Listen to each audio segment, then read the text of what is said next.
Testing. 1, 2. Hello. Are we live? Hi. I hope you're all out there. I'm Jerrel, the developer of the Silver Falls games. Lovely to see you, if there's anyone out there. We're doing a live stream today to hang out. If anyone's here, we can just have a chat, talk about anything you'd like, ask questions about the games, ask questions about life in general, anything you want. I'll just be working on the Silver Falls games. Nothing too earth-shattering or groundbreaking here, but I wanted to share a behind-the-scenes look at formatting character graphics, working on the world building for the games, and I will share some programming stuff as well for anyone interested in that side of the game development, showing how characters works, how their skills and how all their stats work together. Well, today, hey Steven, how's it going? Hey Wordy Deluxe. So right now we are making some adjustments and fine-tuning to white inside its Umbra. And then later tonight I'll be resubmitting some final adjustments. And we will also be working on Gaiden, Deathly Delusion Destroyers, or Gaiden 3Ds.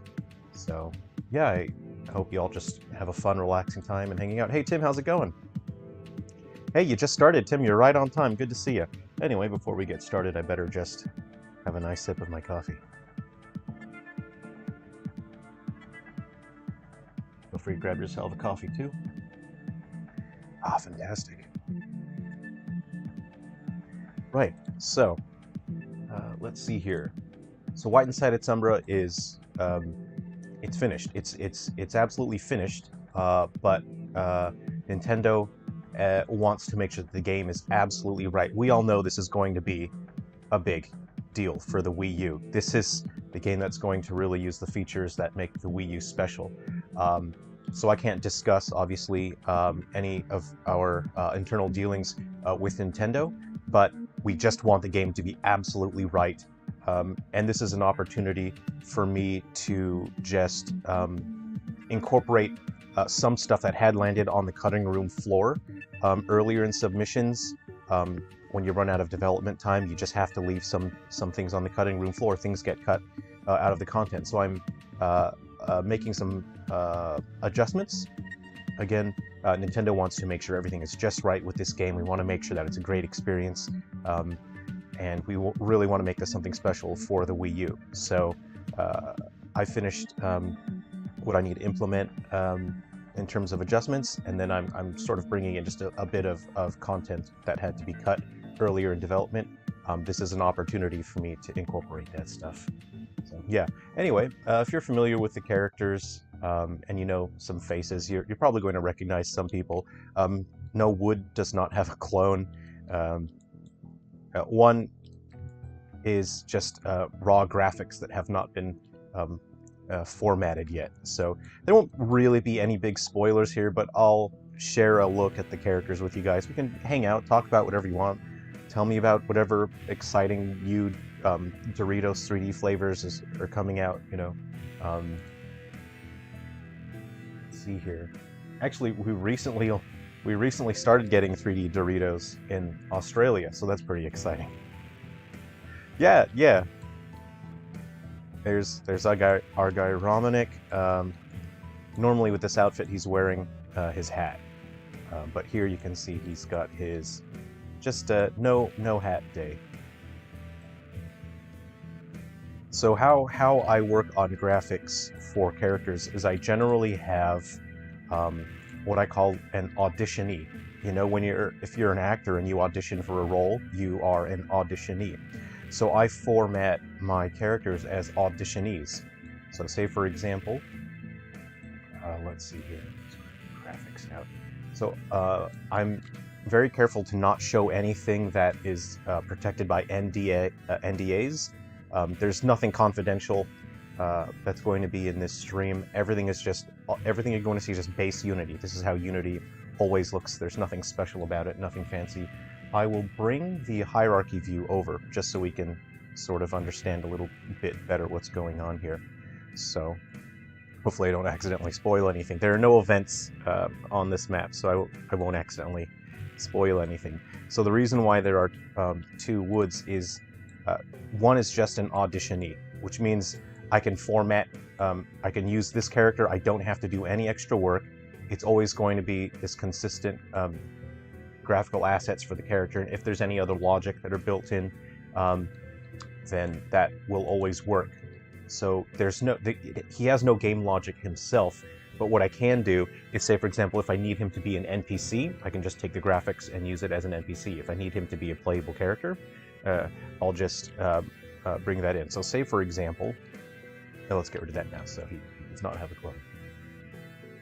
Jim Carrey is slim.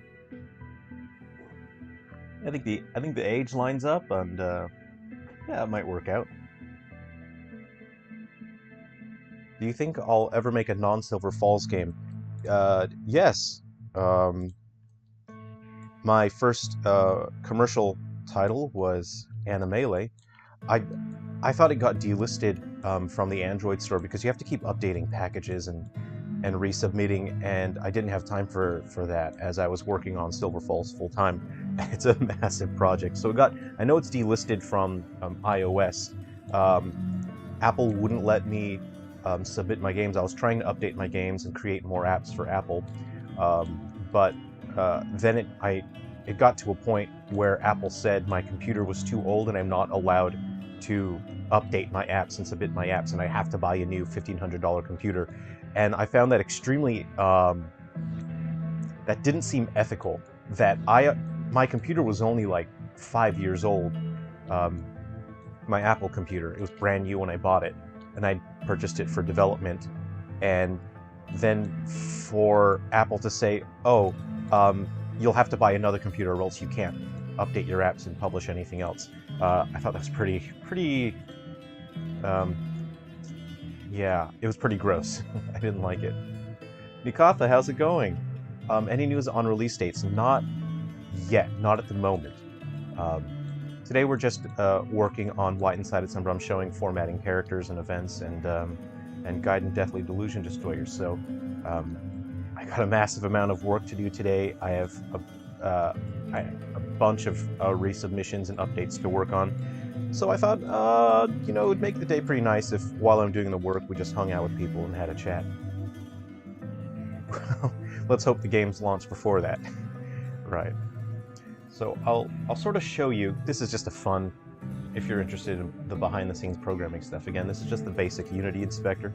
There's nothing special about that. So these are how events work if you're interested in the game development side of things, for talking to characters. So in White Inside Its Umbra, the events, they're kind of like, you know how in Chrono Trigger, if you started talking to someone, you could run away from them, and you're sort of like, oh, boring conversation, I'm out of here, you know. So with White Inside Its Umbra, while you're standing there next to a character and facing the character, they'll keep talking to you. You can just run away at any time. You could run away mid-conversation. And so I use a system that has what I call event steps. So you can specify as many event steps as you want. For example, yeah, oh, thanks. Refusito. Hoping Silver Falls White Inside Its Umbra launches in Wii U soon. Thanks, yeah. I'm working very hard. Nintendo's, you know, really helping us out. They're really, you know, they're just putting in a massive effort to really help us get these games out. And people are messaging me every day, very excited about White Inside Its Umbra. So again, we're just making some fine-tuned adjustments. Nintendo wants the game to be just right. I want the game to have as much content as possible. So yeah, I'm just sharing some stuff. There are a couple characters that we haven't seen yet. Oh yeah, if you enjoyed Galaxy Bound Curse, one of the first characters that you could recruit in the very start of the game is Wyrium. And here's our man Wyrium. So we haven't seen him in any of his HD assets yet. So this is him. He's got this sort of cool weathered leather vest here. He's got this cool rodeo coffee. See, I can sort of I'll disable that, and then we can have a better look at his shirt there.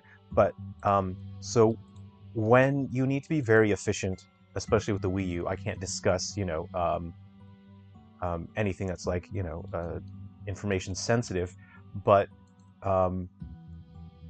with Wii U, I want the game to run at a very good frame rate, which means I have to be extremely efficient with the poly count. So let's go ahead and just grab Bull Brandish for a second, and I'll show you how his graphics look. Um, and I'll show you, this is what I mean by having to make characters efficient. So when we look at Wyrium, who again is one of the first playable characters you can get in Galaxy Bound Curse on the Game Boy, if I disable his waistcoat here, or his vest, you can see it's fully modeled still. He's got all his polygons. But if we have a look at Bull Brandish, who I've already, spent months fine-tuning the graphics for, if I disable that waistcoat, you'll see that he's empty on the inside. There's nothing there. And I've only left the absolute most visible portions of the character model there. And I do that to make sure that I'm not using too many polygons. I want to make sure the game runs at the best possible frame rate. So the less polygons you have, the smoother your frame rate will be for the game. So later today, what I will have to do is I'll have to go into a model editor and remove the polygons that aren't visible. Otherwise, the frame rate will suffer because the character is too high quality.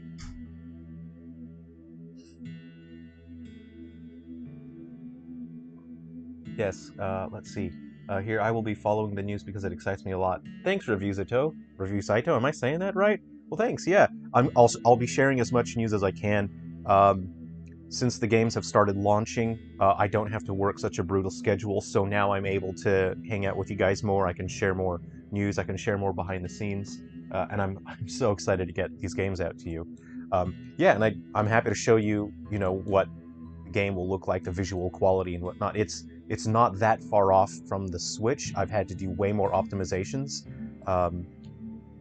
on this, but I think people are going to have a massive amount of fun with it. I'm just packing in as much content as I can.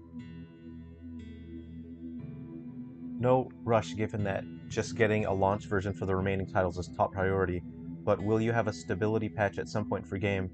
Oh wow, I didn't... Okay. You can often only do one mission. That's bizarre.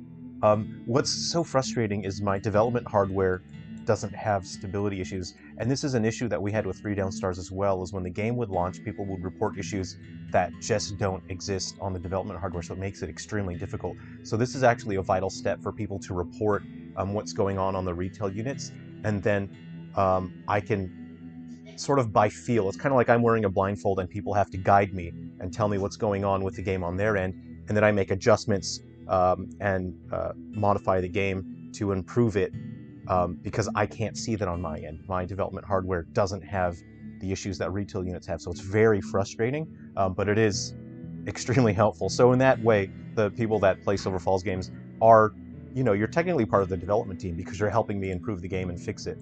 So I will have a stability patch with game, and that stability patch will most likely come with a little bit more new content as well. There was a bunch of stuff that I had to cut for during the short development time, so I really would like to add some things back in.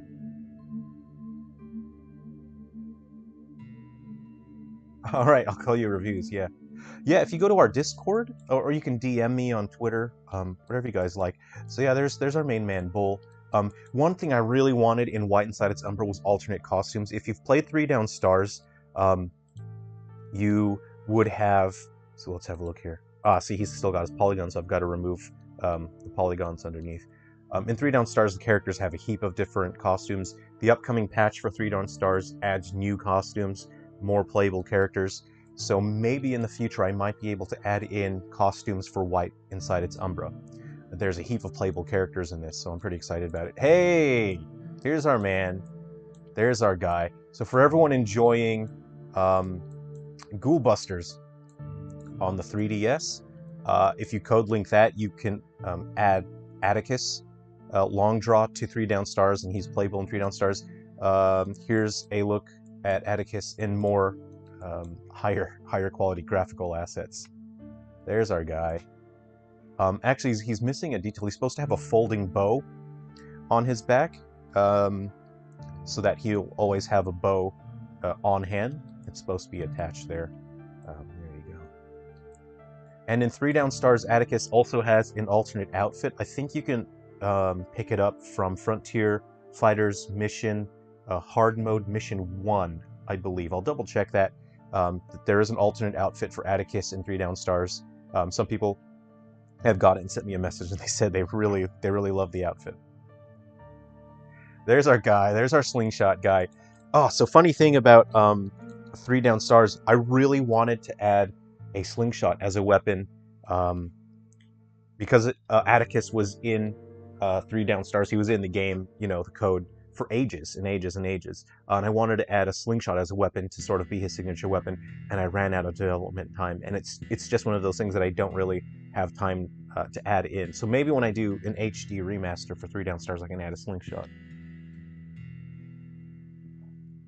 Yeah, you know, I got a soft spot for Atticus as well. I think, oh no, I think his exchanges with Starlin, writing their dialogue and their story for Ghoul Busters was probably some of the most fun that I had, because it was low stress in terms of writing. The story was so contained that I didn't have to worry that much about connecting too much to other characters and events, so I could just focus on the characterization for Starlin and Atticus. So I really enjoyed that. Are you going to make games for PS3 or 360 online stores?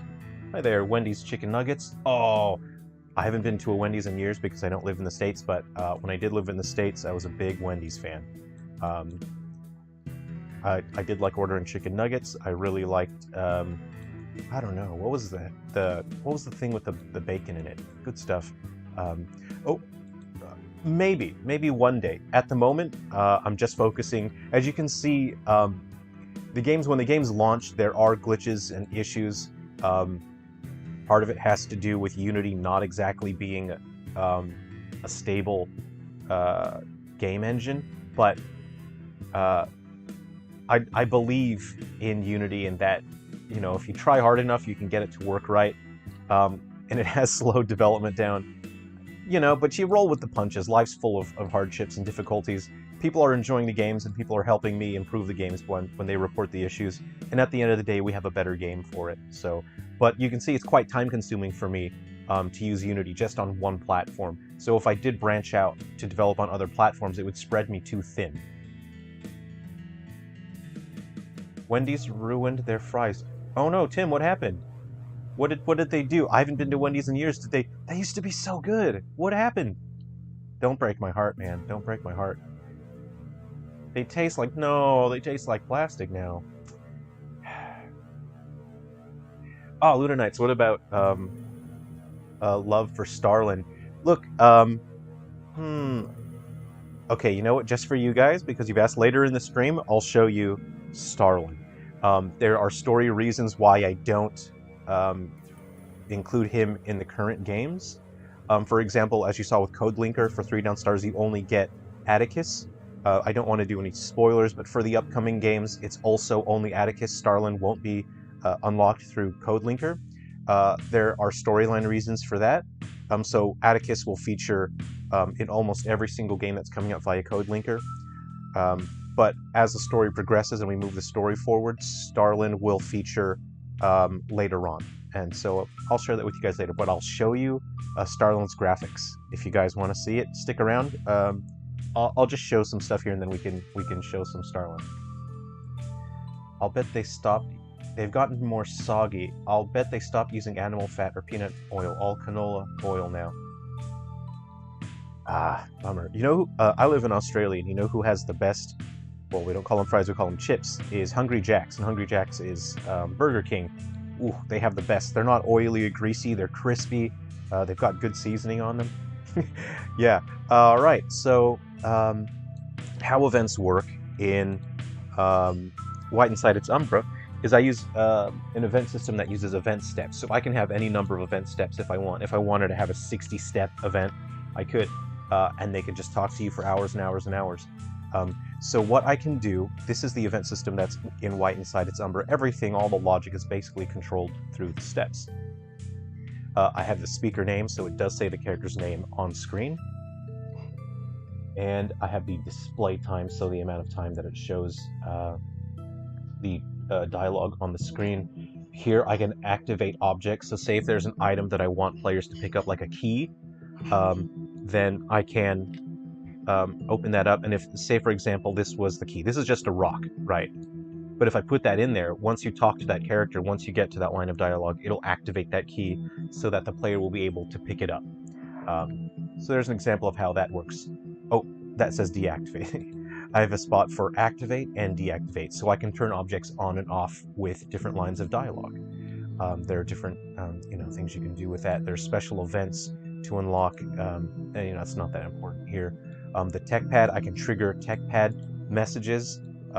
So there will be a story mode that does have the gamepad, and one story mode that does not use the gamepad, because you're playing as a character that does not have the gamepad. So here, this is a very limited animation selection. In White Inside Its Umbra, I had to focus on so many other things. This is a massive game. There's a massive amount of content in it. There's an immense amount of lore and story. So with the animations in terms of the characters talking and gesticulating, I only have a few. I have 1, 2, 3, 4, 5, 6, 7, 8. But they're enough, they're basic enough and generic enough to where when the character's talking to you, it gets to the point of cross. There aren't any huge, characters won't be doing backflips or somersaults. But I can trigger characters to perform an animation by selecting that, or I can have no animation at all. This is where I type the dialogue, so the first line will say, "Hey there, champ, how's it dangling? A bit to the left, ha ha ha ha ha. Huh, you didn't hear the stories, did you? Been talking to the folks around town?" The text is very small for me. This is an issue I have with Unity, and actually why you'll find there's often glaring typos in the Silver Falls games is Unity's font is very small.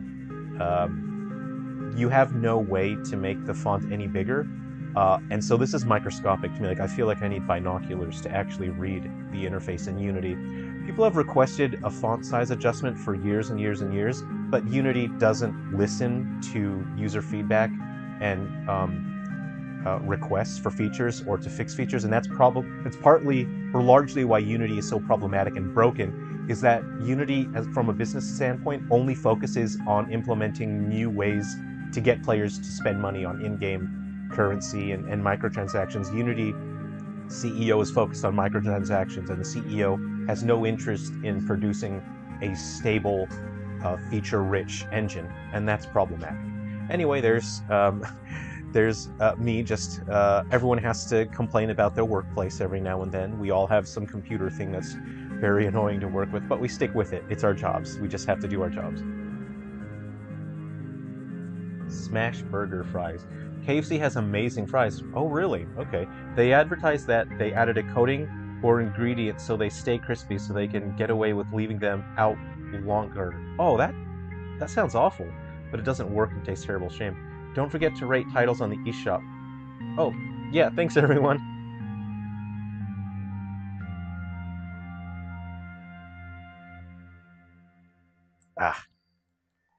Yeah, usually if I need fries, I'll go to Hungry Jack's. Here in Australia, they're so crispy and nice. They aren't oily or anything. I don't know how they do them. They're just very nice. They're also thicker cut than McDonald's fries as well. So, I don't know. Okay, you know what? Since I'm gonna open... Oh, it's not really a worry. My character development environment is the PC version of Unity. I thought I cleaned my desktop, but let me just... I don't know what Windows is doing here. It's just moved all my icons around. I'll just grab all that stuff and move it to a different desktop. How about that? So I'll do two things. I'll show you the monster that we were sculpting last week. I'll put some skin on him and we'll see how he looks. And let me open... let's have a look at Starlin, right? This is ultra secret, ultra top secret. Don't share this around. Super, super secret. I'm totally serial. Alright. Okay, let's open that, and we will... so, if you guys were here for the last stream, we were working on the blood balloon, which you would recognize from Ghoul Busters. Where is my balloon guy? Is this him? No, that's not him. Hey, where is he? Okay, hold on. Framework. Hold on, let me just move this inspector off to the side for a bit. Okay, you know what I did? I think I grabbed him and I didn't paste him into my project files, right? Okay, here we go. I'm going to paste him in there like that. Did I get it? No, I need to copy it again. Okay, copy that. All right, we've got him in here. Okay, so this is what we were sculpting. So we'll have a look at this balloon guy while my other workspace opens up. Okay, I got my universal character builder. So, what we sculpted last week, we've nicknamed him Blood Balloon, just so we can have a look at. Ooh, so this is the first time we've seen him in engine. So this is pretty exciting. What do you guys think of this fun thing? Oh, ugh, boy, it's upsetting when they're this big, aren't they?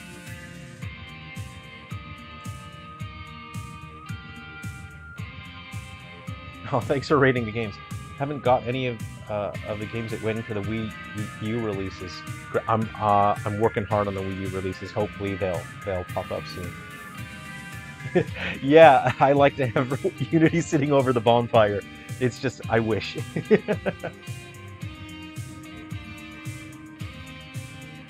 Oh, yeah, the track that's playing is the theme song for Guardians and Metal Exterminators. I'm glad you like that. I'd love to perform it on stage. I had a lot of fun writing this track.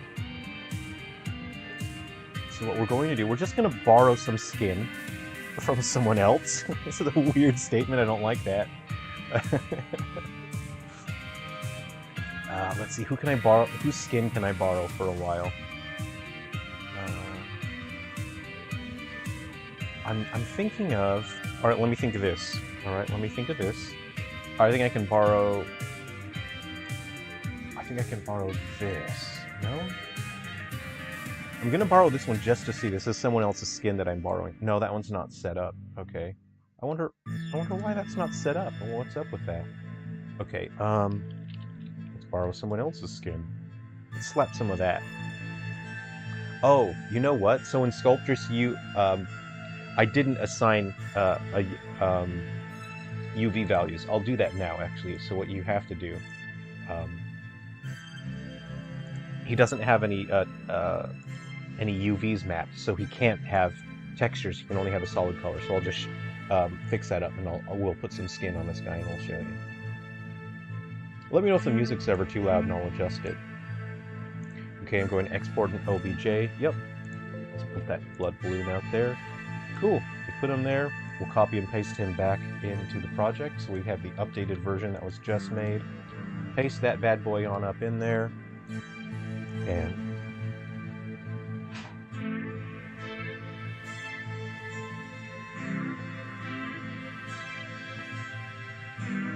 oh, it shouldn't be flesh colored. Oh no.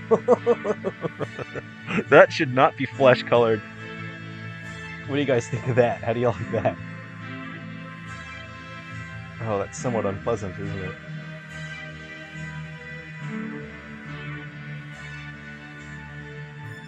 Every time I start game, I listen to the title screen.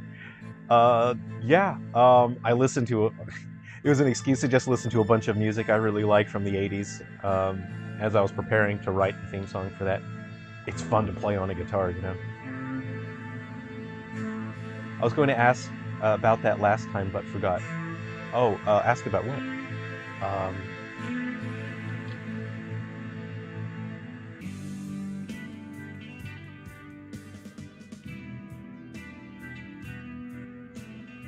Alright, let's try Shiver or Seat. Okay, yeah. Let us try. Alright, let's try this one. Alright, putting that. Okay, yeah, so that looks a little more like the box art for this guy. I haven't put any bones up in this guy yet, but that's generally what it would look like in engine. So yeah, this fits right in with the Silver Falls boys, doesn't it? You know, you put it next to, let's see, who have I got here? You know, you put it next to this guy, and they fit together well. You know, those are our baddies from Silver Falls. Let me just deselect the UI and top UI.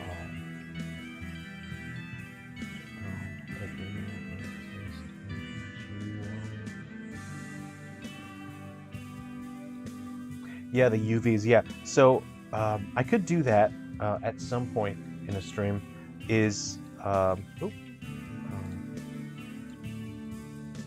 See, I'd have to go through my project files again, but you paint the UVs on there directly. What I've just done is I've let Sculptress just automatically create any UVs without me painting on it first. I will paint on it later, so it has a more bespoke feel to it, and I have more control over it artistically. But if you don't paint the UVs, you can use a seamless tiling texture and slap it on there. So for 3 Down Stars, I relied on the seamless textures so I could have lower resolution textures and loop the texture so they look more detailed and have a lower resolution. And that's to deal with the limitation of the 3DS. As you can see, these are fun boys. And his little dangly bit will probably spit some stuff at you. And of course I'm kind of thinking the actual size would probably be close to there, right? Oh, look at this! This is a reunion right here. We've never seen this before. This is my first time seeing this as well. So it's pretty exciting for me as well as for you guys. Is Atticus and one of the blood balloons in HD? You know, once enemies, still enemies. You know. You could imagine, you know, like a sequel to Ghoul Busters where Atticus and Starlin are grown up and they have to fight these things, and they're now with realistic, gross graphics. I think that would be pretty fun, wouldn't it?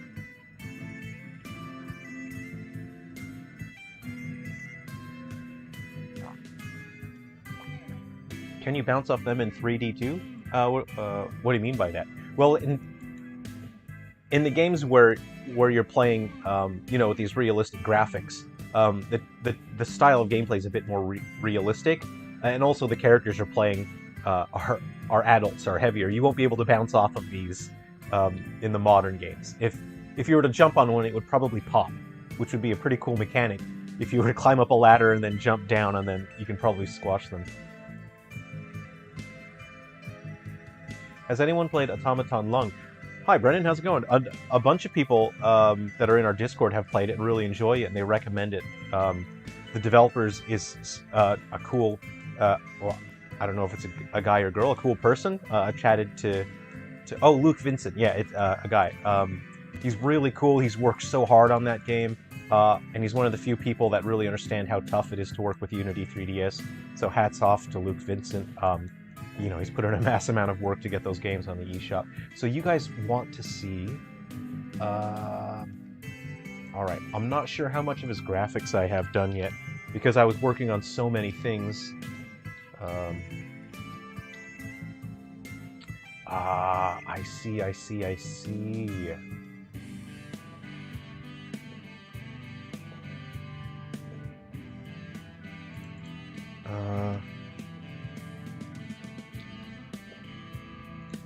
Oh, I thought I had that. Okay, hold on. I'm gonna have to do a little bit of work on the side to show you what's up here. Okay.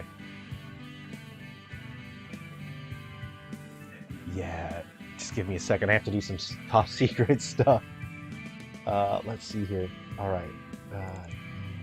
Rules. All right. Okay. All right. Oh, I'll show you something fun. How about this?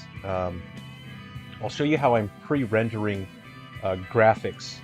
So for Gaiden, Deathly Delusion Destroyers on the 3DS, what I have to do, so now I'm switching very quickly to Gaiden on 3DS. And again, this is the PC version of Unity. There's nothing that is NDA protected here.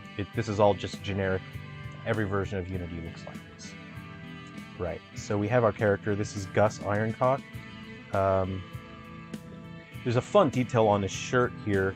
It's a beer, but in general he wears this plaid shirt, so you don't really get to see the whole shirt here. But you can disable the waistcoat. You can see the whole pattern on the shirt there. All new recipe for Big Cock Classic beer. and then, but you don't get to see the whole thing. Really. He has this. I actually really like this plaid. If I had a plaid shirt that looked like that, I'd wear it.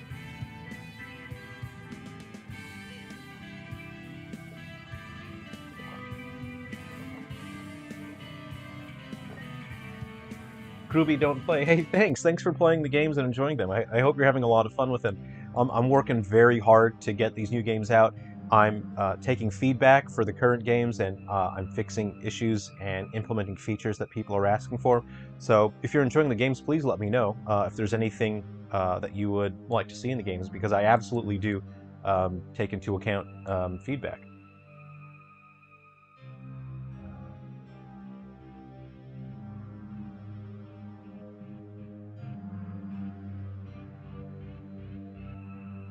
Right, so what I do with these characters, again, I'm like multitasking now, I'm secretly doing some secret stuff off to the side here.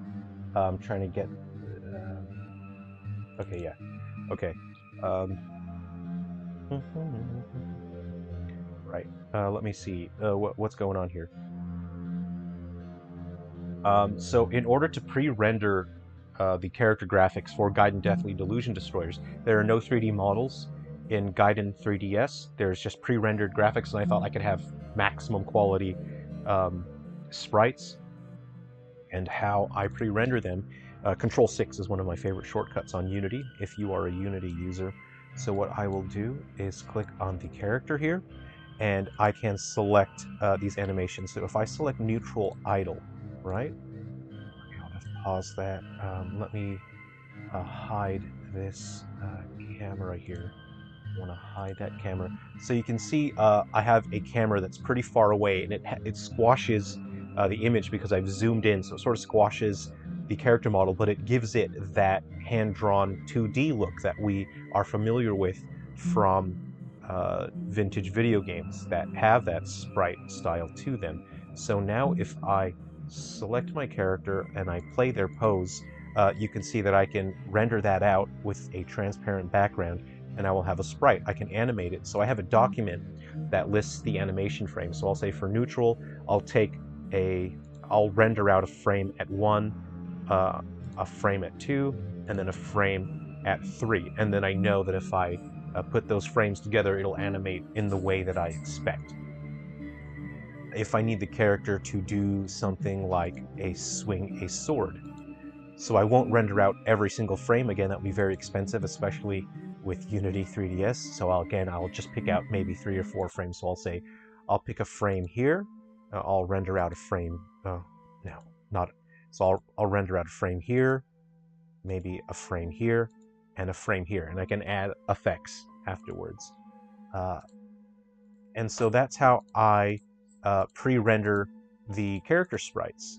You can see that I'm using the highest quality sprites there are, and then the camera view that I use here gives it that nice orthographic flat vintage sprite look that we are familiar with from vintage games, and it gives that sense of like, oh cool, this is kind of a retro game.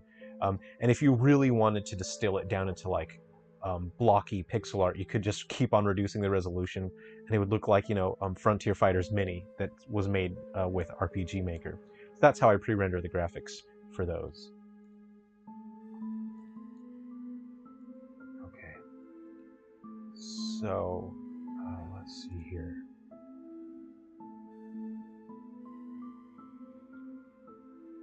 Right, so Starlin actually he's not done yet.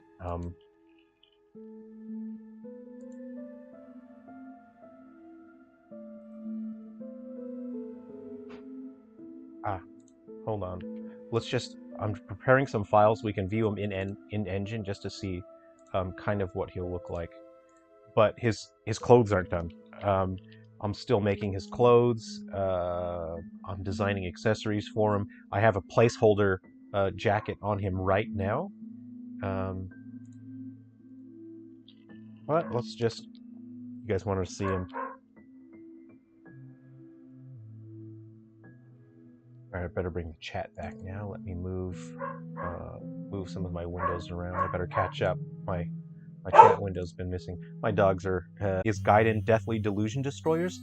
And Gaiden Deathly Delusion Destroyers for 3DS, it'll work on all 3D models, and it is multiple games in one. So Gaiden 3Ds is the first part of the game, or not the first part. It's it's one of the parts of the game, and then there's a second part of the game called Ruby River, which is actually a canceled 3DS title that I had to cancel a few years ago, and that's an open world survival game, and you just get to explore, collect materials, and build structures, and just enjoy an open world game. Try to survive monsters that come out. You have to hunt animals. So that'll be part of Gaiden 3Ds. Like you guys, I love the 3DS. I love the Wii U. I've always got them. I've always got them sitting here. They're just great consoles. They're really fantastic. Is anyone having connection issues, or is it on my end? I'm in Australia. The internet isn't great, so let me know if it's me. I don't know. Too bad you couldn't make Silver Falls Frontier Fighters Mini into a 3DS turn-based for people without a new 3DS. Yeah, you're right. I know many people have done custom firmware, and Frontier Fighters Mini will run on, it should run on any 3DS model if you have custom firmware. It uses an emulator that runs RPG Maker. Cool. Hi, Ginose? I'm not sure how to say your name. Glad to catch another one of your streams. You are genuinely a master. Oh, no, I'm not a master. I really enjoy working on games and talking about games. I got my girlfriend watching this one, and she wants to know how you found the right angle for these sprites. She's a dev too, and it's just admiring your work. Oh, I appreciate that. Look, I'm not a master. I'm just making what I enjoy. Let me know if the music's too loud. So how I got the angle for the sprites is I picked an angle that how can I explain this? I'll lower the music a bit for me, actually. It's distracting me a little bit. So what I did was let me open up a room, and then let's see here.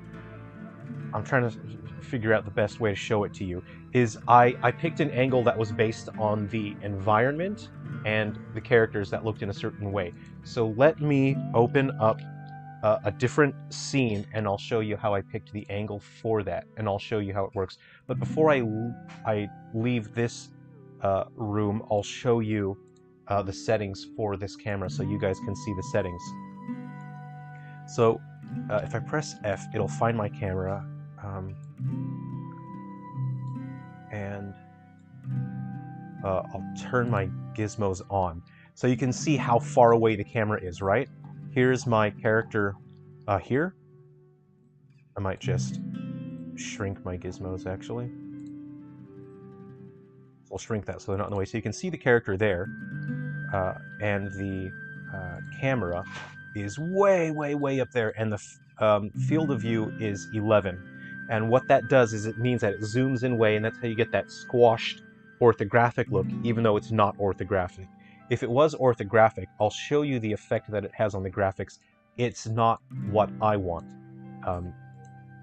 So if I click on orthographic, it means that the character is actually like a pancake, totally flat, so there's no sense of depth at all, and that can cause unpleasant distortions, especially if the camera is pointed at things in the terrain, because this angle, so I actually took these settings, I've written them down in a document so I know exactly what the settings are, and when I render scenes in my environments, so I have, if the characters are outside by a lake, or they're in the mountains, or they're in a meadow with flowers, or they're in a nightclub dancing, the camera will always have this position, and that means that the characters will always fit into the environment, even though they were not rendered together. And the reason why I picked such a flattening look is that when you have a camera in 3D space, for example, like this, things at the edge of your scene are going to be stretched out compared to things in the middle of your scene. This is a photographic concept, and if you don't look at the extremes of it, it's hard to understand what it is there, but I'll just show you here that if you look at this character on the right, he's stretched out, and that's just how photographic lenses work. When you see he's in the middle of the screen, he is normal. That's how it should look. And so the reason why I have this camera zoomed in so much is that reduces and almost totally eliminates the stretching at the edges of the screen. For the characters, it doesn't matter so much, but when you render out your environments that way, you're going to notice a distortion where the characters suddenly don't fit in well because at the edges of the screen, the environments are stretched. So there you go. I hope that makes sense. I'll just open one more scene here and I'll show you how I determined that. Okay, and I will click don't save. And let me see if I can. All right, I shall close this and I shall open. Okay, here we go. I'm doing secret stuff now because you guys wanted to see Starlin. I'm just trying to open things in a way that I don't accidentally spoil things. Excuse me. Oh, where did I save the file? Oh man, I have a lot of windows open. I normally have 3 screens when I'm working. I only have 2 right now. Let's see here. I'll go to character work. Is this it? There we go. I think this is it. Okay, cool. Cool. Okay, so I'm going to copy that into here, and I'm just going to wait for Unity to open this scene. This scene has a bunch of stuff in it, of course. Right. So let's have a look at. I'll pick display 2 here. Right.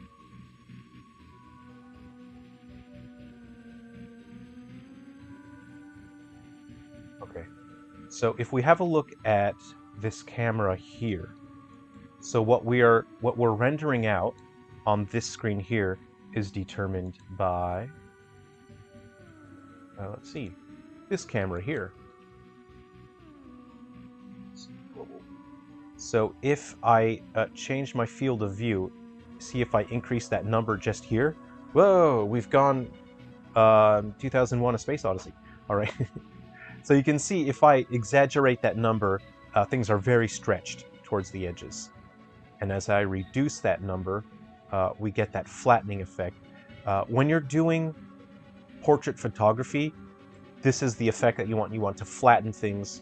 Otherwise, it will be unflattering. The closer you get to your subject in photography, it can make their nose and their ears appear bigger, which is unflattering. So as a good portrait photographer would use a high focal length lens, which means they're lowering this number and they're stepping away from the target, the subject that they are photographing. So you can see right now, if we just look at that, you would think, okay, yeah, that does, actually, I'll leave that there. That does look like, you know, just any camera in a video game. I have like 100 windows open now, so my computer is lagging a little. You can see if I wanted to get that overhead view, right? So I'm thinking, okay, it still looks like just a modern 3D video game, right? That tree's in the way. Okay, it still looks like a modern 3D video game, you know, because we have that highly expressive sense of depth. And that's how we just naturally understand that's how modern games look, right? It still looks like a modern presentation and perspective. So I'm going to bring the camera back just a little bit more, and then I'll show you the overall effect. So let's say I bring this number down to 24 now. You can see it starts flattening it out a little bit. And then what if I bring it down to 14? So all of a sudden it's starting to have more of that flat look that we get from 2D sprites. So 2D sprites generally are also a little bit more front on, as opposed to overhead. You know, for the environment it's overhead, for the characters it's front on. So I just, how I got that angle is I just kept experimenting until I felt that I was communicating the form of the characters in a way that was reminiscent and also very clear in terms of what I'm trying to express with the games. And then you can sort of see it's gone very rotatey. Let's go ahead and just fix that up here. A little too rotatey for its own good. Oops. There we go, we'll fix that. Anyway, you can spend a while, until you find something that works just right for you. Okay, I think I need to start closing some windows as my computer's starting to chug. You shouldn't have this many Unity windows open. All right, so you guys want to see Starlin. So this will be fun. What we can work on now is I'll just grab the raw unprocessed character files, and then I will start assembling the character in Engine, and you can see how that process works. Okay. So there's a bunch of back-end stuff that I have to do here, but I have a template system set up. I duplicate some template folders, and then I can build characters using the templates. But again, I don't want to spoil anything, and then anything that is sort of information sensitive, I have to keep under wraps. So let me just hit that. I better bring the chat back up now. I've been rambling on here. The Compendium has info on all the games you had ideas for. Oh, you still have Compendium. I don't know. I thought that was delisted. I would like to update Compendium so that people can keep track of the games. But as you can tell from the Compendium app that was released on Android, our release schedule got shuffled like crazy over the years. Oh, Wordy Deluxe, are you heading out? Okay, take care. Thanks for hanging out on the stream. If anyone wanted to join the Silver Falls Discord, here's the invite. Yeah, thanks. Yeah, thanks for sharing that. It makes brilliant sense. She just marveled at how excellently you explain these things. Oh, I'm glad to help. I love helping. If you have any questions, I'm happy to answer them. And I use, to render out those sprites, I use I use a tool that I got.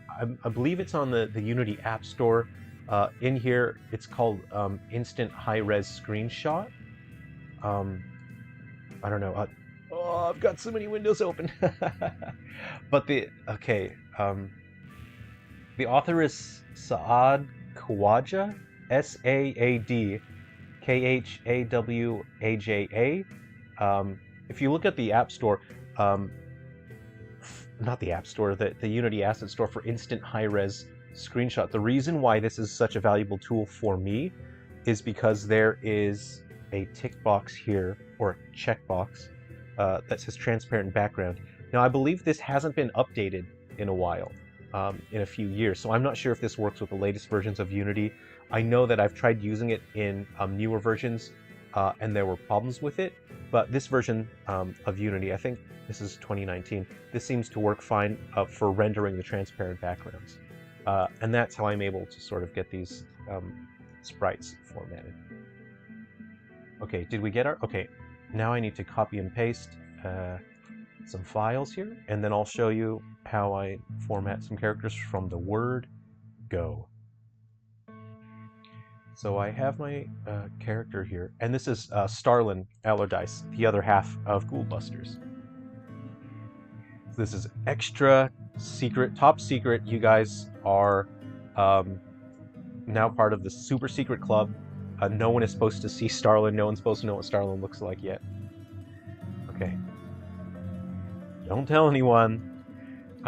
Obviously, there are other games that I'm working on. For example, I don't have my Nokia phones on hand, but I am also developing that Silver Falls game for Nokia phones called Silver Falls Pocket, and that game stars Atticus and Starlin, and that is a story sequel to Ghoul Busters. And in Silver Falls Pocket, Starlin and Atticus are older. I think they're, at the time of the story, I think they're 19, 18 or 19 or 20, and they're discussing what are we supposed to do with the rest of our lives. Are we going away to college? What are we going to do?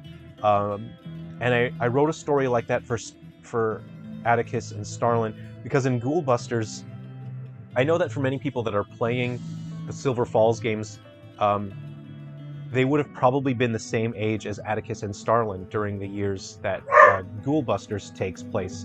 So I wanted to carry that story forward for when people were using those Nokia phones. they would have been at the stage of their life where they were moving out of their hometowns and going to college. And so that's the story that I wanted to write for Atticus and Starlin. And so that's why I try to keep things under wraps, because I don't want to ruin the story and spoil things. So, yeah, but this is, okay, this is not, okay, that's enormous. So this will be the high quality assets for Starlin in the modern time frame, you know, the current day. He's a giant. I don't understand why. I'm trying. Sorry, I've got so many windows open. I need to start minimizing things. Just a moment here. I can't find my window that I need. My window's gone. Come back. Come back. Baby, come back. There we go. That's what I wanted. You know what? Okay. I'll leave that there so that you guys can see the work that I'm doing with that. What I need to do is adjust the scale factor. Right. So this is just an unrigged mesh. This is an OBJ. It does not have a rigged setup, but I'll just show you what Starlin is kind of going to look like. Just change that to 0.1. These are placeholder clothes for him.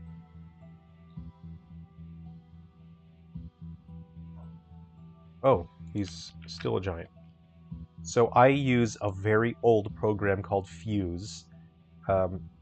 Unfortunately, it got discontinued, but it's still such an important part of my workflow.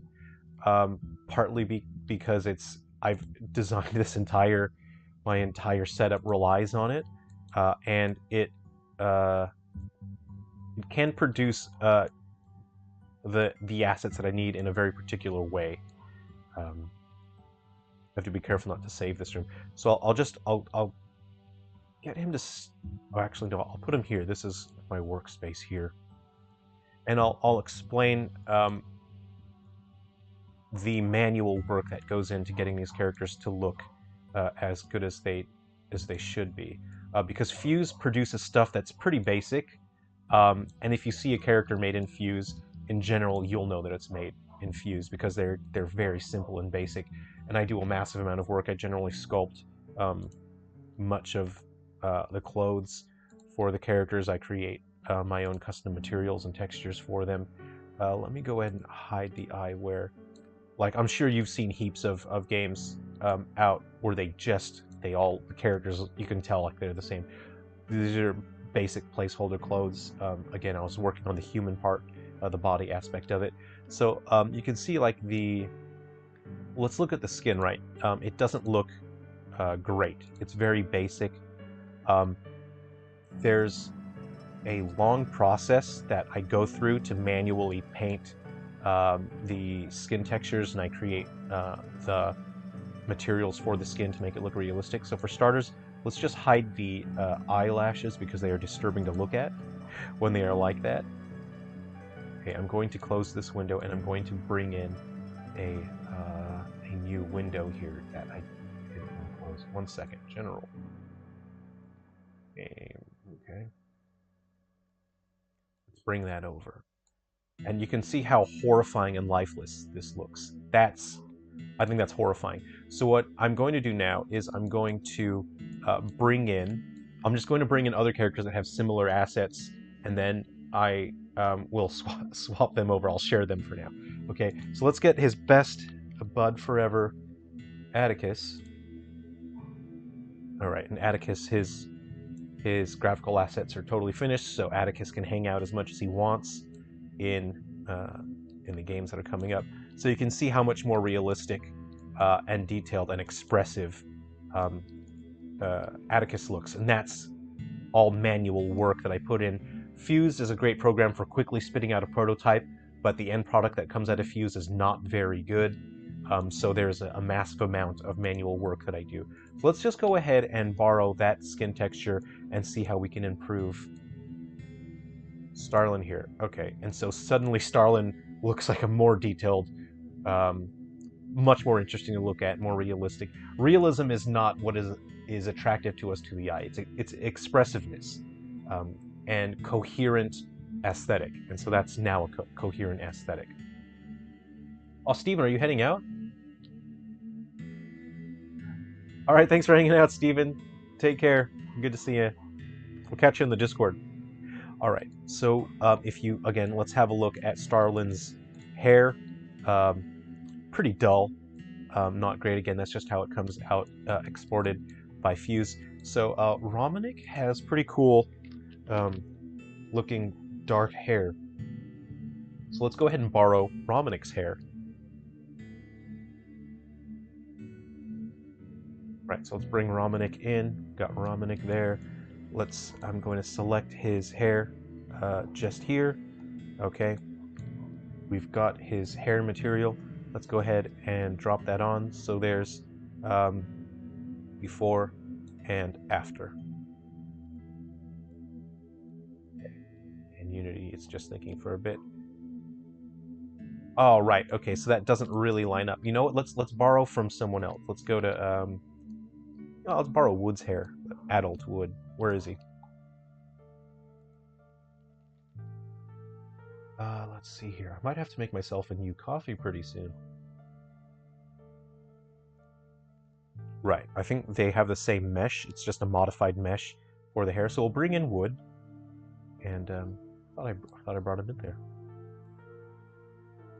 Right. So he's gonna have. Starlin should have black hair, but he's just gonna borrow this one for now. So we've selected our hair. We're just gonna share that. Here. So you can see already the character's starting to look more realistic. So the jacket is very dull. Let's see who we can borrow a jacket from. And again, that's placeholder graphics. So I was actually sculpting a new jacket for him. So that one's just holding it's the place for him.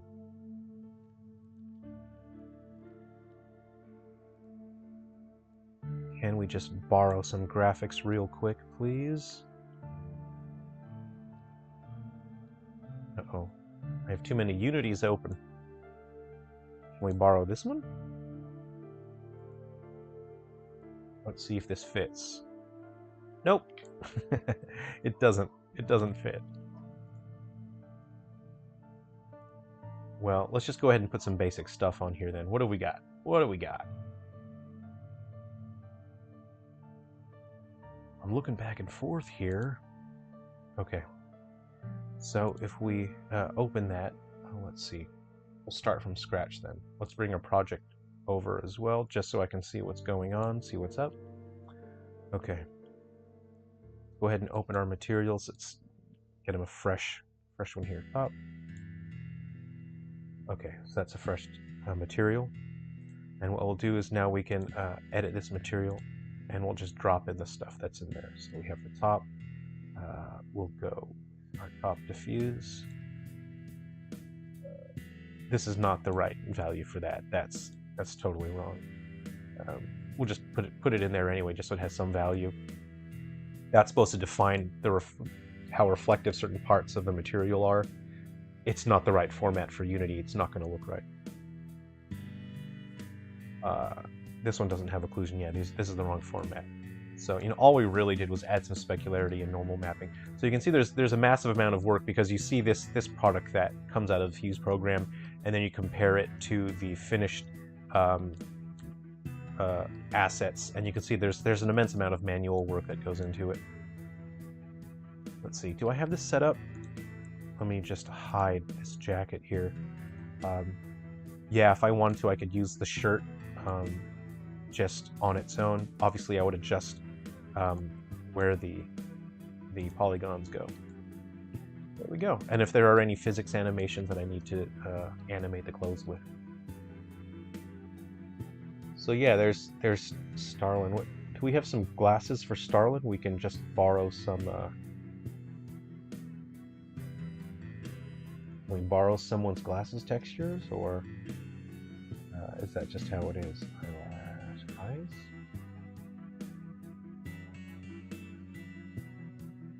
Eyewear. All right, can we just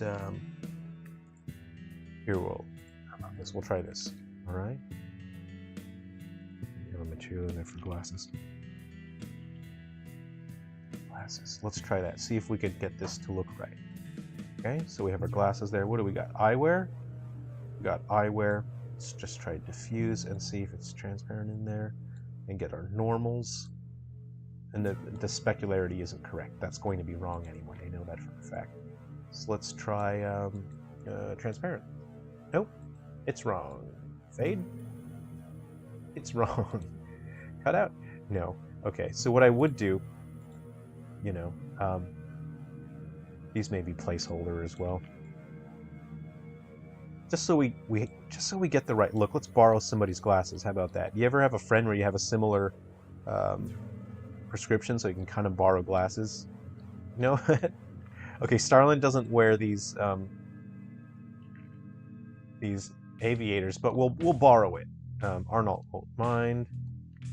Let's just find our character here. Okay, I'm going to reset position. All right, go. There we go. You get an idea for it. Oh, maybe I'll reset rotation view. There you go. You get an idea of what Starlin will look like as an adult. There you go.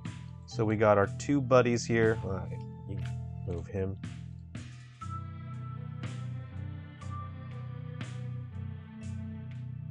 All right, two buds. Atticus and Starlin as adults. Yeah, I want a very cool, a cool rugged work jacket for Starlin with heaps of pockets, so he can collect all kinds of different rocks. He's gonna have pouches everywhere for collecting things. Yeah, so this is super secret. Oh no, we're getting spammed. All right, let's click on it. Let's see. Port. There we go.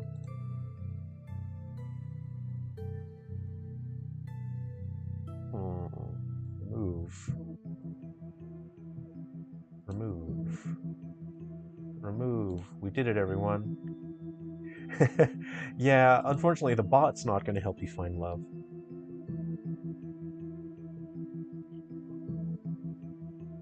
Yeah, so this is the first look and probably the only look for a while that people will get to have to see Atticus and Starlin as adults in the modern time frame. So I'll have to create. I haven't done it yet, but I need to create the young adult versions of Starlin and Atticus. Like I said, I'm working on the Nokia game where Starlin and Atticus will be around 19. So I haven't made those graphical assets yet. So I'll work on it. What I'll do is I'll use these as a base, and then I'll age them down so they look younger. Yeah, just some placeholder graphics. But that's, you know, you guys wanted to see it, so I thought that'd be pretty fun. Don't tell anyone, it's a secret. Okay, I'll close out of that. Unity's getting a little sluggish because I've got 3 of them open. All right. Let's go. Okay. Okay. Sometimes I ask Unity to pop back up and it takes a while. Okay. Now then. So, we've had a look at our characters here. So what I'm doing for White Untitled Umbra, there's a bunch of things that I wanted to add that ended up on the cutting room floor. And because I made some adjustments and fine-tuning for the next update, or not the next update, but just part of the submission process with Nintendo, I was able to add in a little bit more story. So there's going to be the main story mode, and there's going to be Explorer mode, and Explorer mode is set during a different time of the day. It takes place maybe a few days, maybe a week or 2 before the main storyline, and this way you get to encounter different characters that don't appear in the main story mode. You get to spend time with those characters and chat with them and learn more about the characters and the lore, and get some more insight into the events of the stories. There won't be any combat in Explorer mode. You're just exploring the environment, and the whole goal really of Explore mode is to give players a chance to become familiar with the environment. I'm going to zoom out here. This is going to be a little bit spoilery. This is sort of just the parking lot area, right? So I'm going to zoom out, and you're going to see the play area here. I'm going to zoom out. It's massive. There's a massive area to explore. It's a huge environment. It's, you know, it's a massive area. It's densely detailed. Like I'll just zoom in on an area here, and then we'll just see what it's like.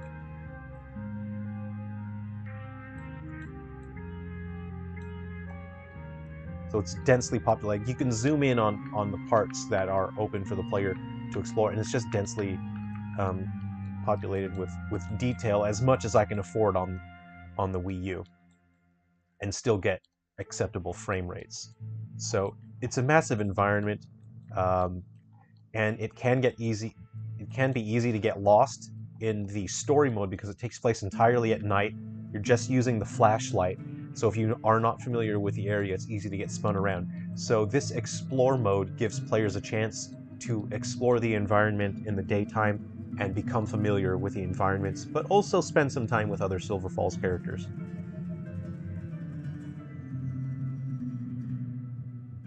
Silver Falls falling in love. Yes, we'll get to our dating sim soon.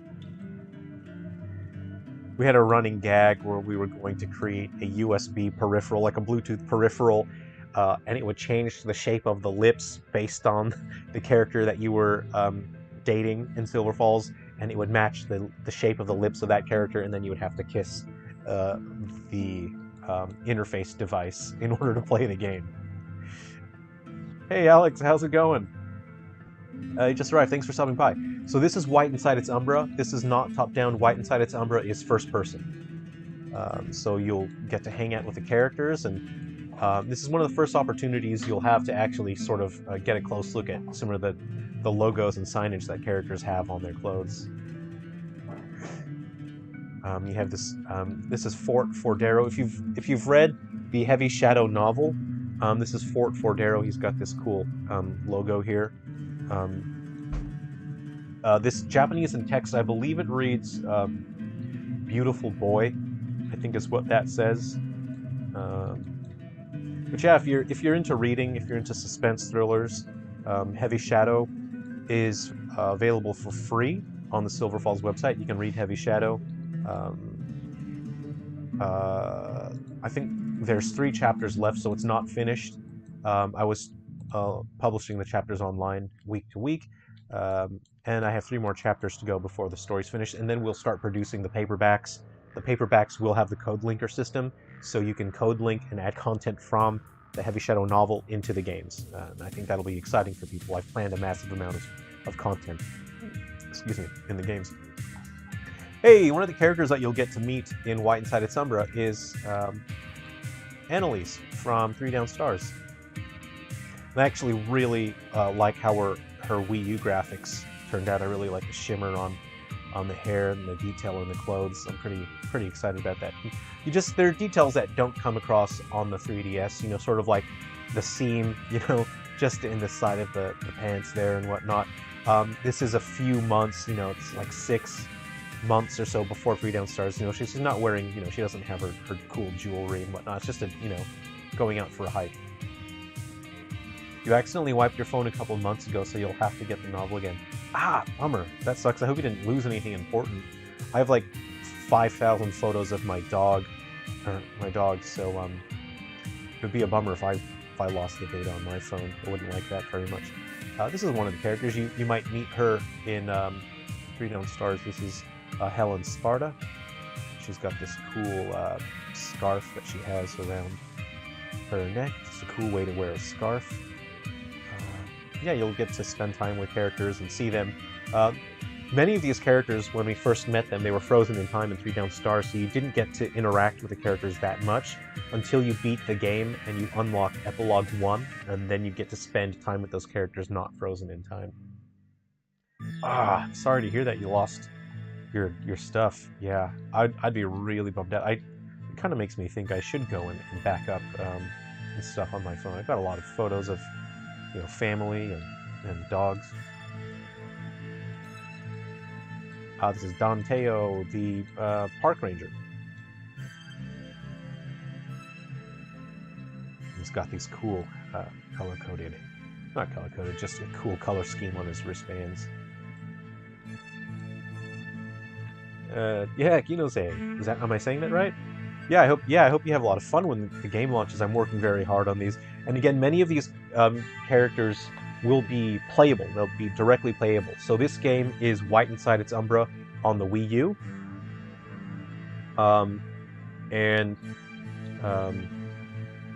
I'm still working on Gaiden for the Wii U, and that's going to have a heap of playable characters. The majority of these characters, if not all of them that you see here, will be directly playable in Gaiden. In Wii U, many of them are playable in the Frontier Hunters mode. So they're not playable in the story mode, they're playable in other game modes. Ah, okay, this character, hold on. I'll just bring this character to life real quick, since I am supposed to be working. Used to be real good about backups too. It's usually after you lose a bunch of stuff is when you start doing the backups. You know, you sort of get traumatized once, kind of like when your PlayStation 1 memory card deletes itself. Okay, so what I'm going to do here is just fill out the characters' materials here. Okay. Top, get the skin for starters, okay? And I'll bring my inspector over so we can see what I'm working on. How about that? So it makes a little more sense to you. Okay.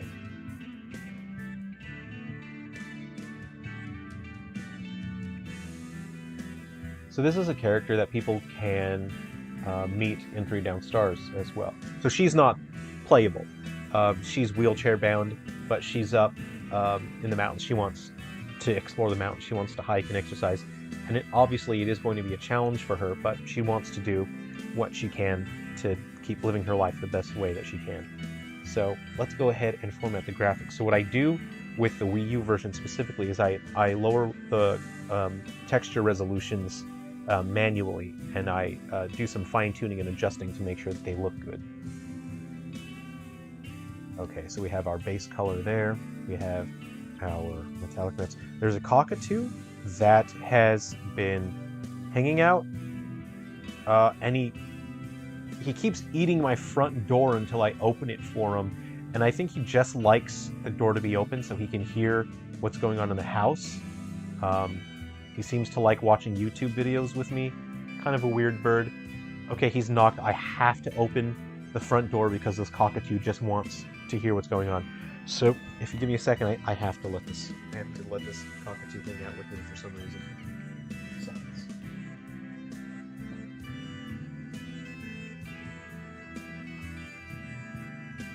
Hello, bird. Hello for you.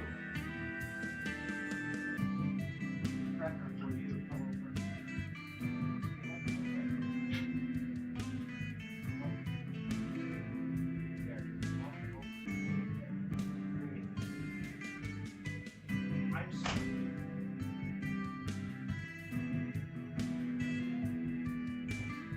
Alright, okay. And we're back. It's a weird bird. Very weird bird. Look, Australia's weird, right? Sometimes the birds will knock on your door just because they want to hang out. I don't understand it. I just roll with it. Alright, what order do you recommend to play the games? There is no recommended order. I was very careful in creating a game series that absolutely can be played in any order. And the reason why I did that is because I wanted each player to have their own unique journey through the Silver Falls series. So the game that you play first, most likely the characters that you spend time with first are likely going to be the characters that you like the best. They'll be the characters that you have the closest relationship to. And I've written stories for the series where sometimes some characters are not framed in the best light. Sometimes characters are framed in an antagonistic way. And I wanted a dynamic way for people to enjoy that. I don't want to write a story where I just say, these are the bad guys, these are the good guys, these people suck, you know. Sometimes you just think some people are kind of lousy and you hate them, even though there may not be anything wrong with them. It's just you have had some sort of experience, or you have a friend talk about someone in a negative way, and it influences the way that you think of that person, and so you just don't like them. And that is something that I wanted to lean into with the series, is that, you know, maybe this is someone's best friend, but you've played this other game where they're kind of a jerk, so you dislike that character. But it's when you play more of the series that you start to learn more about those characters, and maybe your feelings towards those characters will change in some way, and you start to like them. So that way it feels like when you have a relationship that's developed with a character, it feels earned, and it's satisfying when a character has a change of heart or when there is character growth. I want it to feel satisfying like that, because it feels like you've spent time and your personal relationship with those characters has actually grown as well.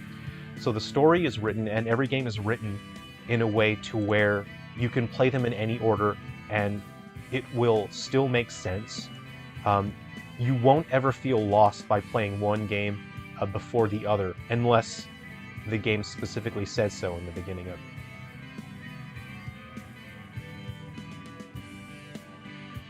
Oh, thanks, Ginose? Look, just like you guys, I'm just a massive fan of video games. Absolutely love games. And something that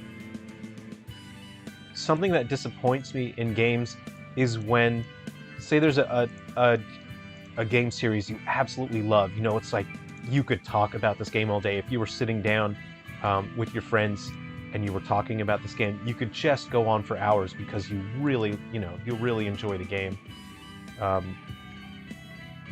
And what is a real bummer is characters that you just, you love these characters, you love everything about the game. Suddenly, you know, the team that was making your game, suddenly that team can no longer make the game, and then they hand the game off to some other developers, and suddenly your characters are ruined. Your characters are acting totally different. Your characters are no longer consistent, and they no longer have the character traits or the story that made you like those characters to begin with.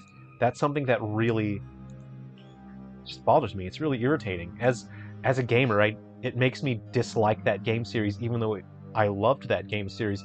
And so I'm extremely careful with the way I write the story and the characters, and that I want people to feel comfortable spending time with these characters and not have to worry how many games are we going to get before the games get moved to a new studio and then the characters get ruined, you know.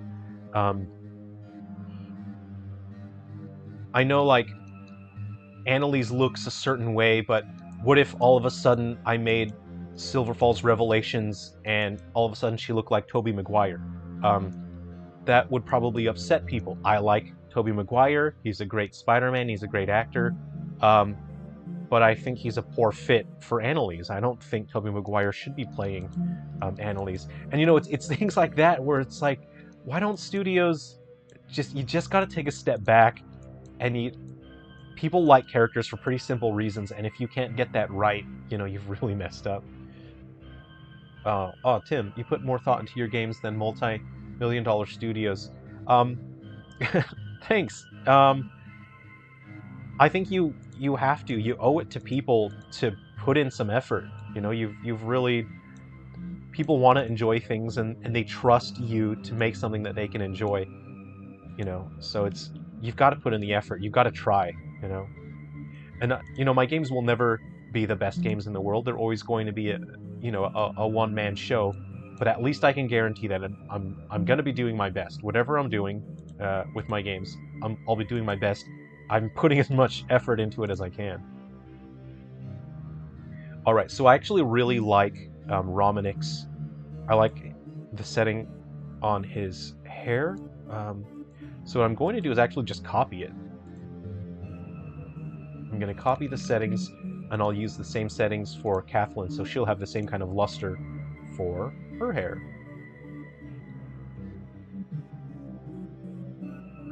Okay, here we go.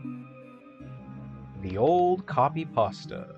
All right, so she should have hair 1 in there now, and then she'll have that nice black luster to her hair. She has some ornaments that she wears in her hair, some fascinators that I think look really cool. Oh, wow, see? Yeah, I think, what do you guys think? That's pretty rad, right? Just the way it catches the sunlight? Pretty rad. Pretty rad. I'll make sure it's using the correct texture, though. Actually, I might not need to. This is a trick where you can save resources in memory, because it seems like it's okay if she and Romanik share the exact same hair texture. So that means, see, if I use hers, it's a bit too dark, isn't it? Yeah, that's why. So out of, just out of the program that exports the character models, that color didn't look right. I obviously fine-tuned Romanik's hair so it looked more realistic. So this is a situation where I can save some memory and use the same texture for Kathleen's hair, because they have a similar thing. I don't know what's going on with her eyebrows right now. What is the deal with that? Something's not right here. What's the deal with that? Where is it? Where? Oh, right. Okay, hold on. So something is not... It's not right here. All right, so it's lost its transparency on the eyelashes. I will go ahead and click on that, and let's see what happened. See, that's... Okay, yeah. But that's an awful lot of... See, I don't want to be taking up that much texture memory. I'm going to knock that down to 256 and see if it still looks okay. And does it look okay? What are we looking at here? Still looks okay to me. So you can get away with that. You know, it was 512. I've knocked it down to 256. Takes up less space in memory.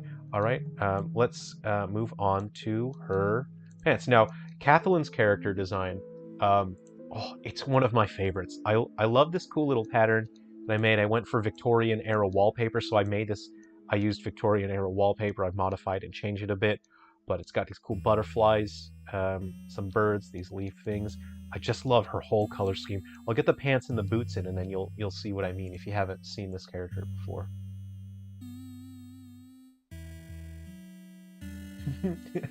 Yeah, look, bully Toby.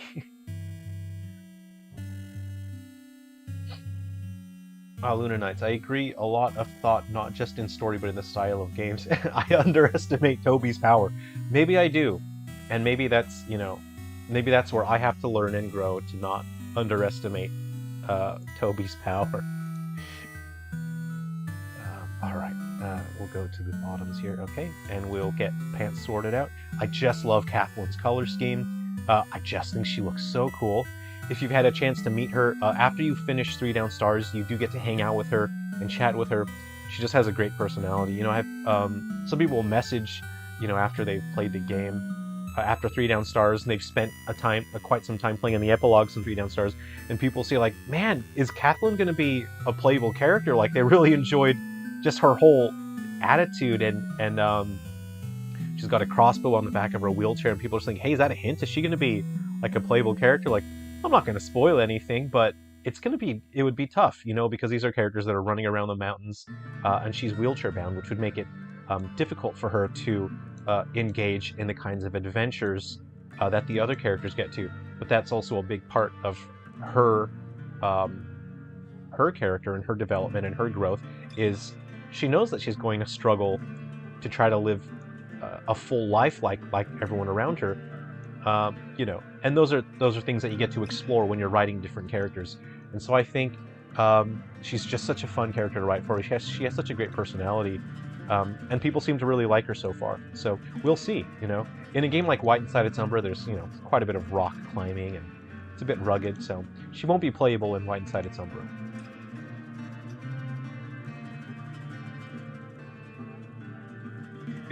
Alex, video games are arguably the best form of media because you step into someone else's shoes and experience a world otherwise impossible to witness in such a personal level. Absolutely, I couldn't have said it better. You've nailed it right on the head. That's pretty much how I feel, and that's why I love the opportunity to let people explore the games playing as different characters. You'll notice in 3 Down Stars, your based on the character that you're playing, you'll get different lines of dialogue when you talk to different characters. There will be different dialogue when characters explore town and examine different things in town. Holt, Annalise, and Moss say different things because they've had different experiences in the town. And that's the kind of thing that I love with storytelling in games. Is, oh, of course it makes sense that they would all have different things to say about the town, and they would have different conversations with different characters. And that's something I have to be very careful with as well. I have like it looks like I'm tracking, some crime syndicate or something. I've got, like notes and string everywhere that connects all the characters together. Yeah, I have to put in a massive amount of effort to make sure I don't accidentally stumble over my storytelling and my characters. All right, there we go. We've got Kathleen.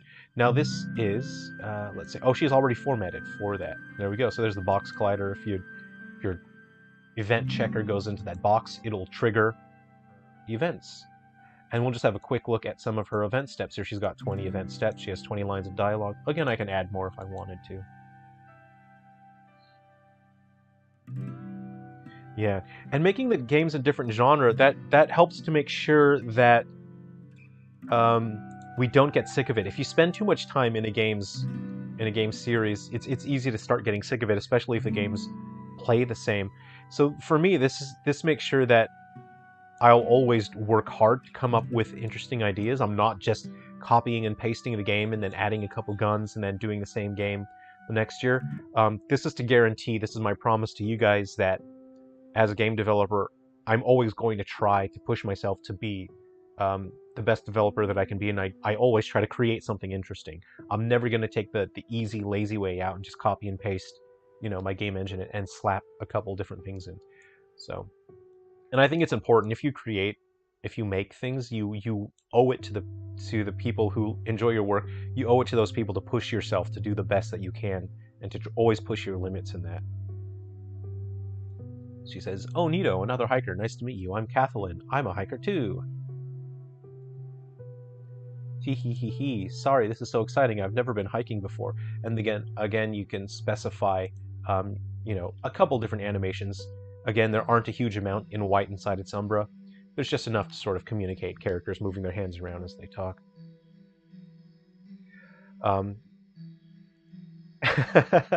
Cough, cough. But one thing I'm very excited about with making different genres is that a massive amount of what makes it so rewarding is for the people that enjoy the games is to see the shock and to hear the feedback from people that say like, "Whoa, wait a second, Silver Falls is a dating simulator now?" I mean, obviously it's not that, but it's that sort of thing.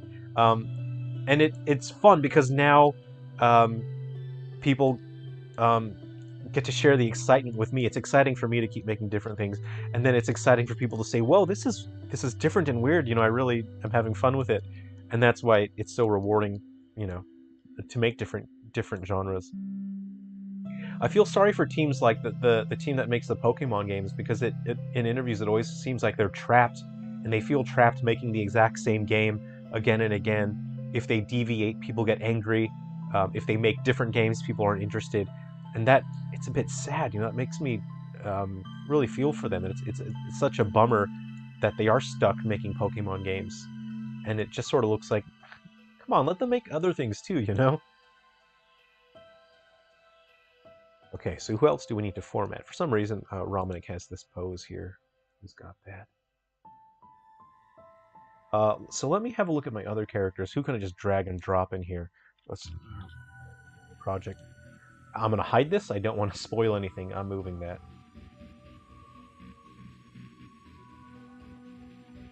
Yeah. Oh man, big Resident Evil 4 fan. I love Resident Evil 4. Such a great game. I love that.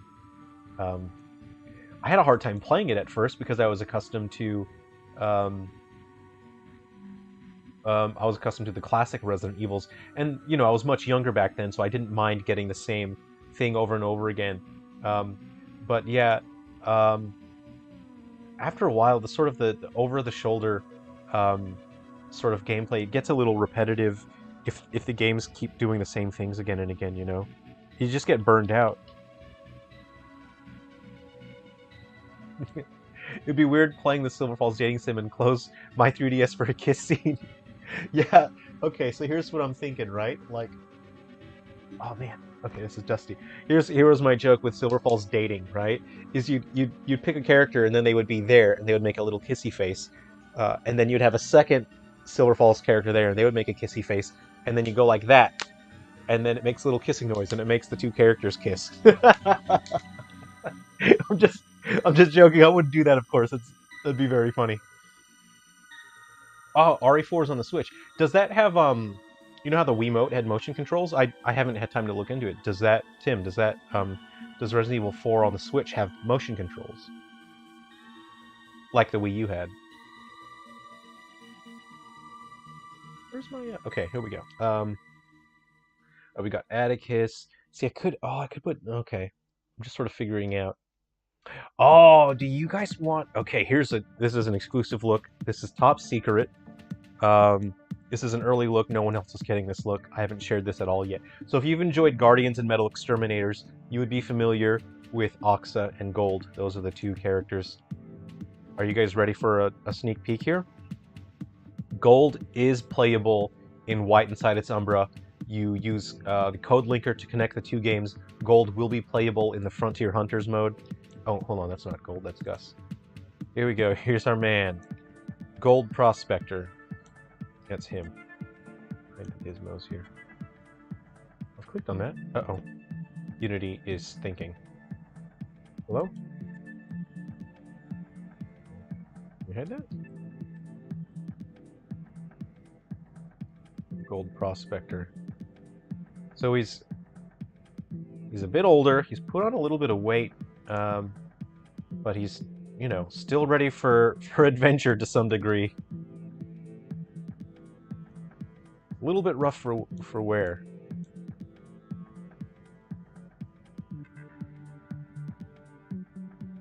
He's got these cool homemade suspenders. Gold made these himself. You know, he's got those. What are those clips called? Spring hooks, spring clips? I don't know what they're called. I love some of the names you pick. One day I'll make an app, and it'll be a Silver Falls character name generator, and it'll just generate random character names for you. Yeah.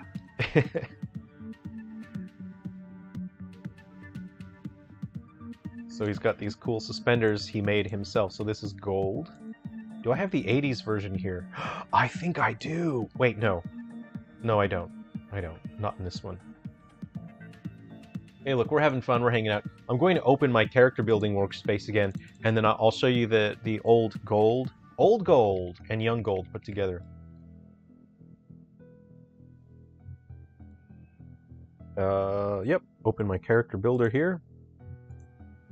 Yeah, so this is Gold. It's probably, how many, has it been 30? It's been around 30 years since Guardians and Metal Exterminators. Something's gone wrong with his material here. His beard is somewhat the wrong color. I'll have to adjust that. That's too dark for some reason. It should be brighter than that. I'll fix that later. I'll just remember to do that. So Gold is playable in White Inside its Umbra with the code linker. Oxa will not be, and that's for story reasons. Again, I don't want to spoil anything.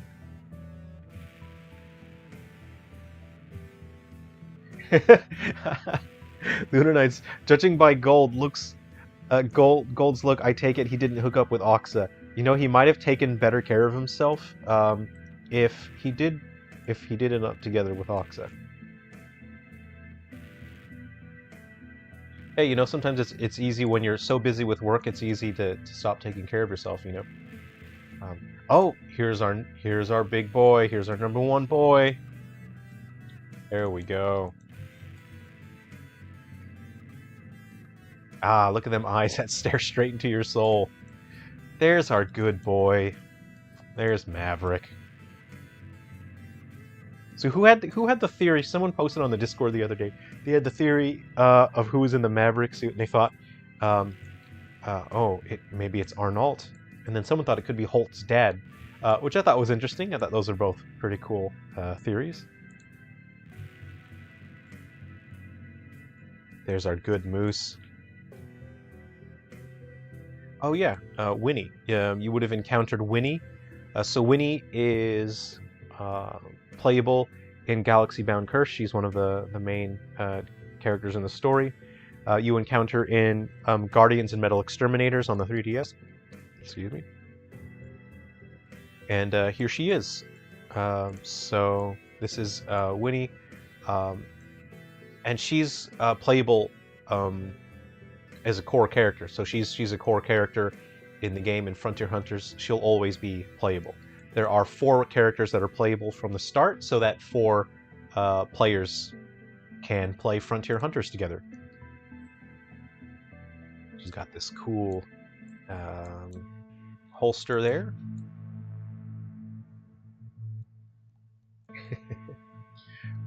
Moose poop bars be a nice candy. Be the chocolateest chocolate you've ever had. Where have we got Owl here? Let's see if we've had it. Alright, I got the NPC version. Here we go. And if you played Galaxy Bound Curse, you might recall Winnie's husband, Owl. Owl Allardyce. Here he is. And he is... So, in Frontier Hunters, so in White Inside Its Umbra, Frontier Hunters mode, you can have 4 players use the Wiimotes. You can have 4 Wiimotes, and you have 1 player on the gamepad. The player that's on the gamepad will play as Owl. So Owl is playable in Frontier Hunters. He manages the gamepad. So when you're the gamepad player, you can reload the guns for the other players. So you have the other players, they're shooting the monsters, pew pew pew pew pew, and then Owl can reload their guns for them. So any gun that they don't have equipped, Owl can put ammunition in there for them. You can also equip dynamite, health items. You can level up your items so that they become stronger, more effective. You can level up the amount of ammunition that you can use. So yeah, that's pretty fun. I really enjoy this sort of textile design, especially with the Silver Falls clothes, is I really like leather trim on the clothing. It adds a ruggedness and a toughness and an interesting visual dynamic to the character's clothes. So I'll often have things like the collar and the cuffs will be a leather trim. I think it's just something that adds an interesting look to the character's clothes. Can't wait to see an HD render of the mechanic. Oh, I don't have that? You're gonna have to wait and see. That's a secret. Oh wait, Lunar Knights, don't you have... you're playing episode Prelude, aren't you? Okay, here's a hint.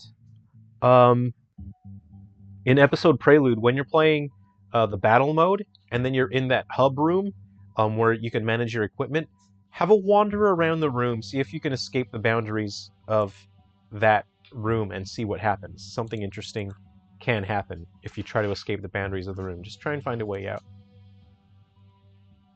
Alright, so yeah, so there's our power couple from Galaxy Bound Curse. You got Owl Allardyce and his gunslinging wife, Winnie Allardyce.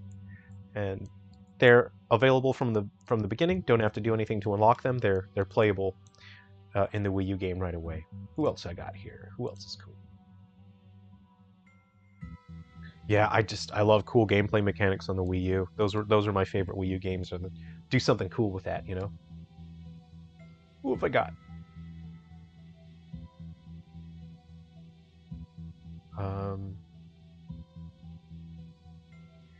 This is we got him? We got him? Okay. Yeah, so if you've read Heavy Shadow, this is Dodger's friend, Rauno. Oops. He's got this cool shirt. I actually really like this logo here. This is a lower resolution one. I can show you the higher resolution one, actually. All right, so let me just hide that for a bit. So you can see I got rid of any polygons that you don't need back there. just to get the frame rate on the Wii U as good as it can be. This is the Falcon Fang logo. It's like a sporting goods in Silver Falls. What would you say is Silver Falls' main OST? Well, um, every game has its own soundtrack. Uh, the soundtrack is something that I put a huge amount of effort into because I want every game to have its own, not just visual identity and not just in terms of gameplay and story, but I really want the soundtracks to have their own identity, not just to look different, but to sound different. To where if you hear music from one game, you can pretty much pick out what game it's coming from for the most part. The music I design. Uh, the texture of the sound, I base it on the story and the themes, um, and partly on the visual aspect of the game as well. Oh, to that effect, I'll share this with you.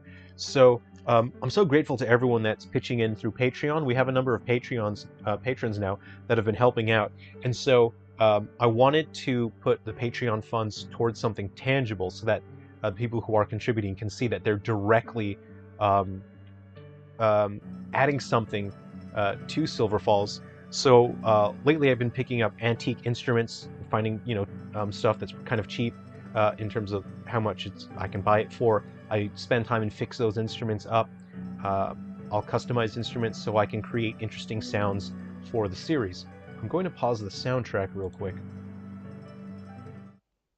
And this is something that I picked up the other day.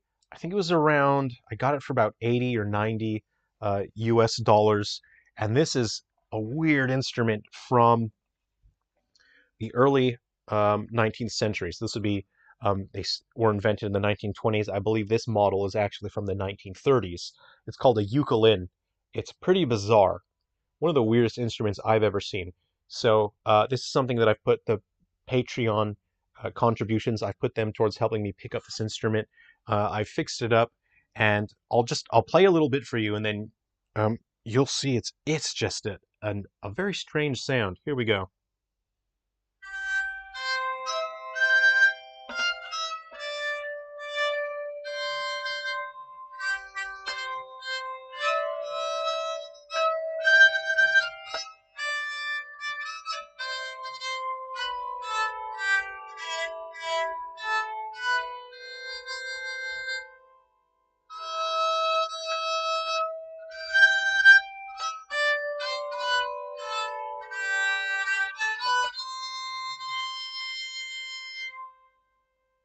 What do you think?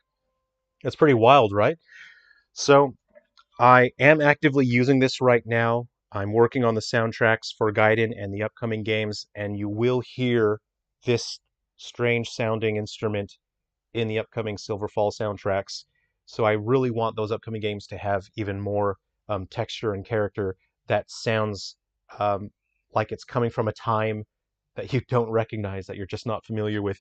To me, this sounds like it's it sounds like it's from another time. It sounds antique, uh, and I think I'm able to come up with some interesting soundtracks for that. And you can come up with some things that are quite melancholic and a bit eerie in some way, you know?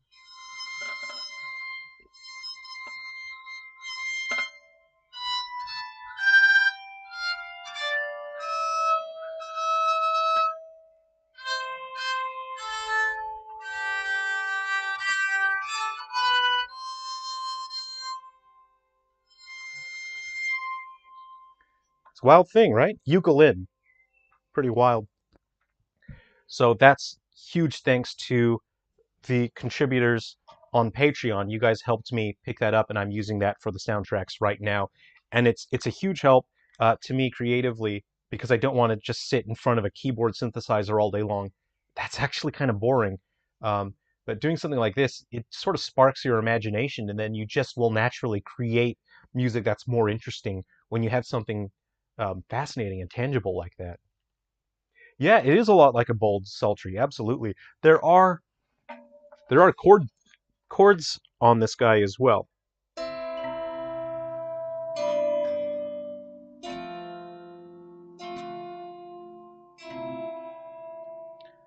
Yeah, it absolutely Lunar Nights. It sounds like a pioneer times, like the Wild West era, um, and that's the kind of spirit that I would like to include with the soundtracks with upcoming games. And again, not every game is going to feature this heavily, but I do have a game plan that will feature that in the soundtrack quite prominently. Um, yeah, it just has a cool sound to it, doesn't it? All right. Take care, Lunar Knights. It was awesome hanging out, and we'll catch you later. We'll see you in the Discord. Take care. We'll see you. Thanks for hanging out. Okay. Where was I? Oh yeah. Yeah, this is Rauno. So if you've read Heavy Shadow, again, that's our novel. You can read it for free from the website. This is Dodger's friend. They go on a bit of an adventure together in Heavy Shadow. And in Three Down Stars, there are some hints and notes that you can put some pieces together, but there's like some key items that you really need in uh, Three Down Stars um, that Rauno actually drops, and there's some explanation behind it, but you wouldn't be able to complete Three Down Stars if it wasn't for Rauno in the background having dropped, you know, particular items that you need. So working in the background of that game accidentally, he really contributed to Three Down Stars, even though he isn't physically present in the game. I'll show you the high quality version of some of the logos here. All right, move that. I think the character is, and then we'll have a look at Gold as well, the 80s version and the modern day version.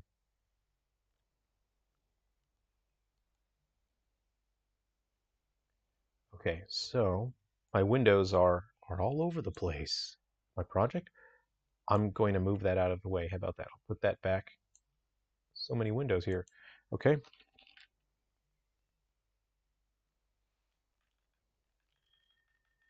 Type, type, type, type. Okay, and bring him into the scene here.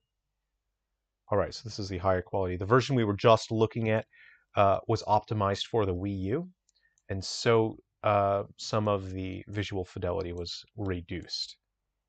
Let us go ahead and um, so his shirt is physics animated. We'll go ahead and hide that.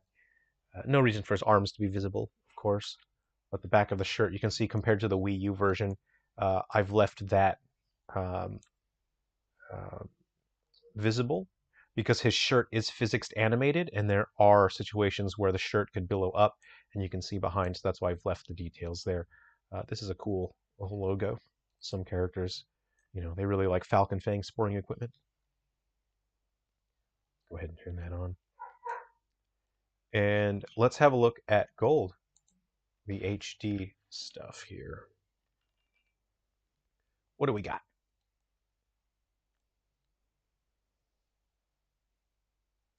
All right, this is Gold Prospector. Okay, here's the high quality, high definition assets here. Just waiting for Unity to drop it on into our scene. Do I got to do it again? Okay, here we go. I'll put our music back on. How about that?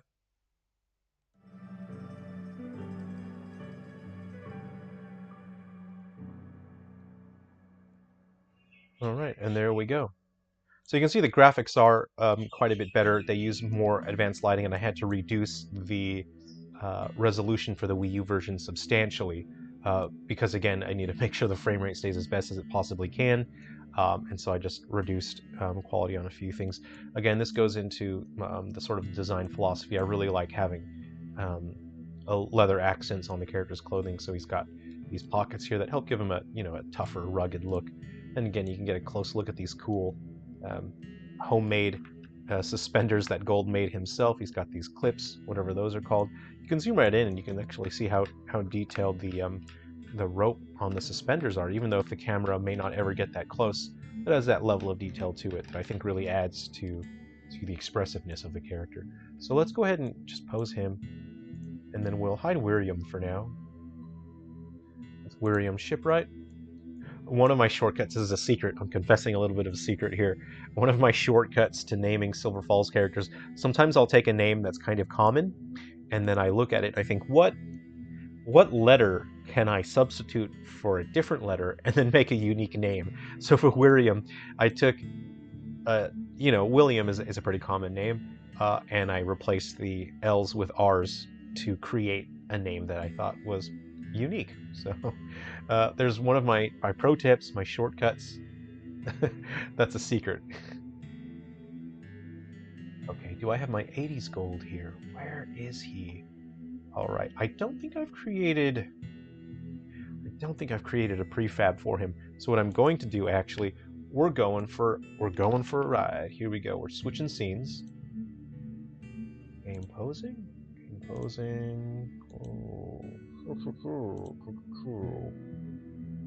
All right, this is a super behind the scenes look right here. I'll show you where I rendered out the poster art.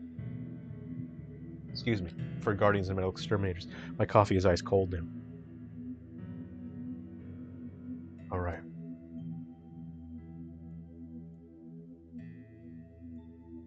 Is the music too quiet? I'm just gonna check here if the music's not. I don't know. The music seems kind of quiet.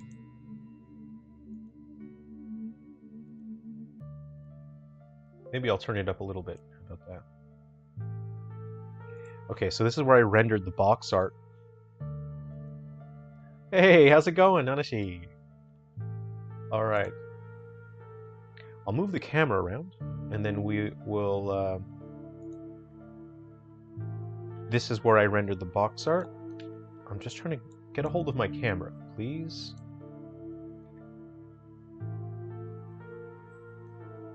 So you can see here's gold, high quality, high definition.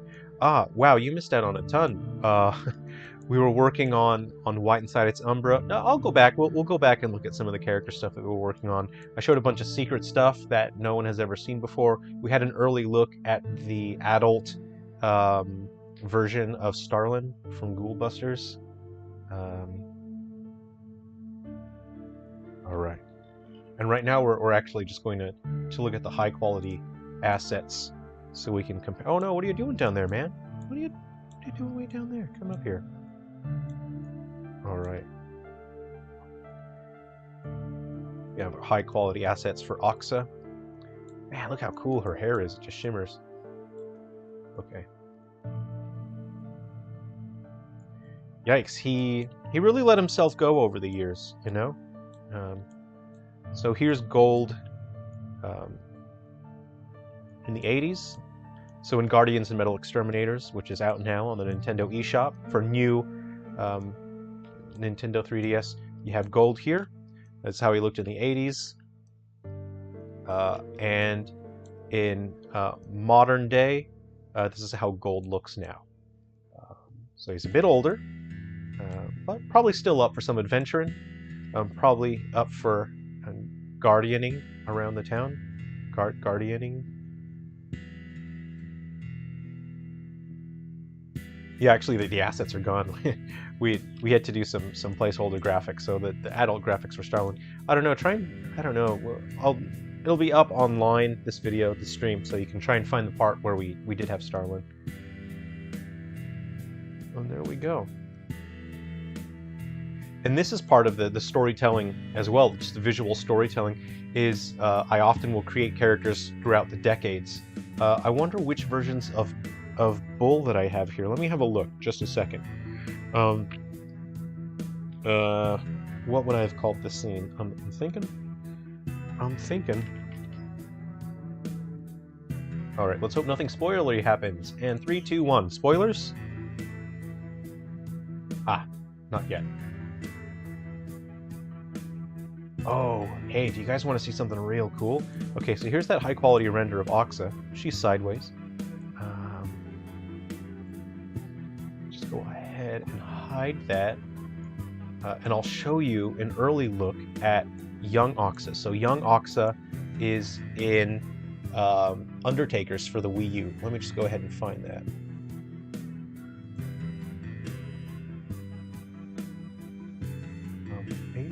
No. Okay.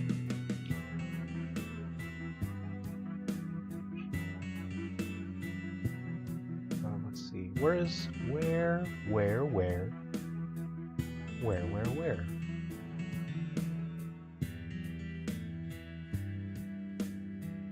Just looking through my files here. Let's see.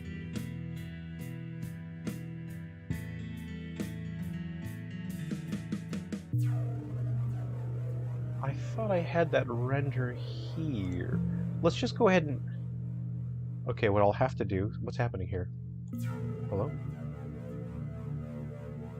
Okay, I don't know where it's gone. Let's put the character in here like this. Whoa, where are we? I don't know what's going on. I don't know what happened.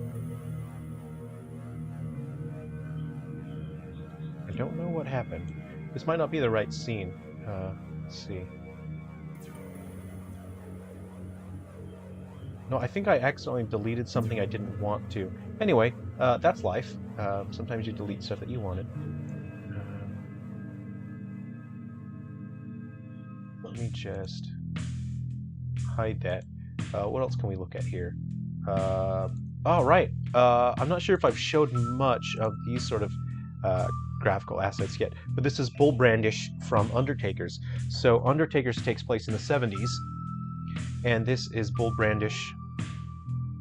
I don't think we've ever seen this as well, so I had to create high-quality 3D models because Undertakers on the Wii U has a new game mode called Survivorses, and that's you play as the characters in a more realistic graphical style. Let me go ahead and just rotate this camera so you don't have a neck problem. How about that? Is it this? There we go. Okay, so we have a... Oh, okay, that's too fast. Too fast. Oh, what happened? There we go. So there is a young Bull Brandish from the 70s. We can also have a look at young Willie Belgrade. So this is Bull's friend, Willie. Is Undertakers on Wii U available? A Waking Bear? Not yet. Hopefully, I think that one should be launching very soon. We've been fine-tuning it and adjusting that with Nintendo, and I think we're at the point where it's just right, it's ready to roll.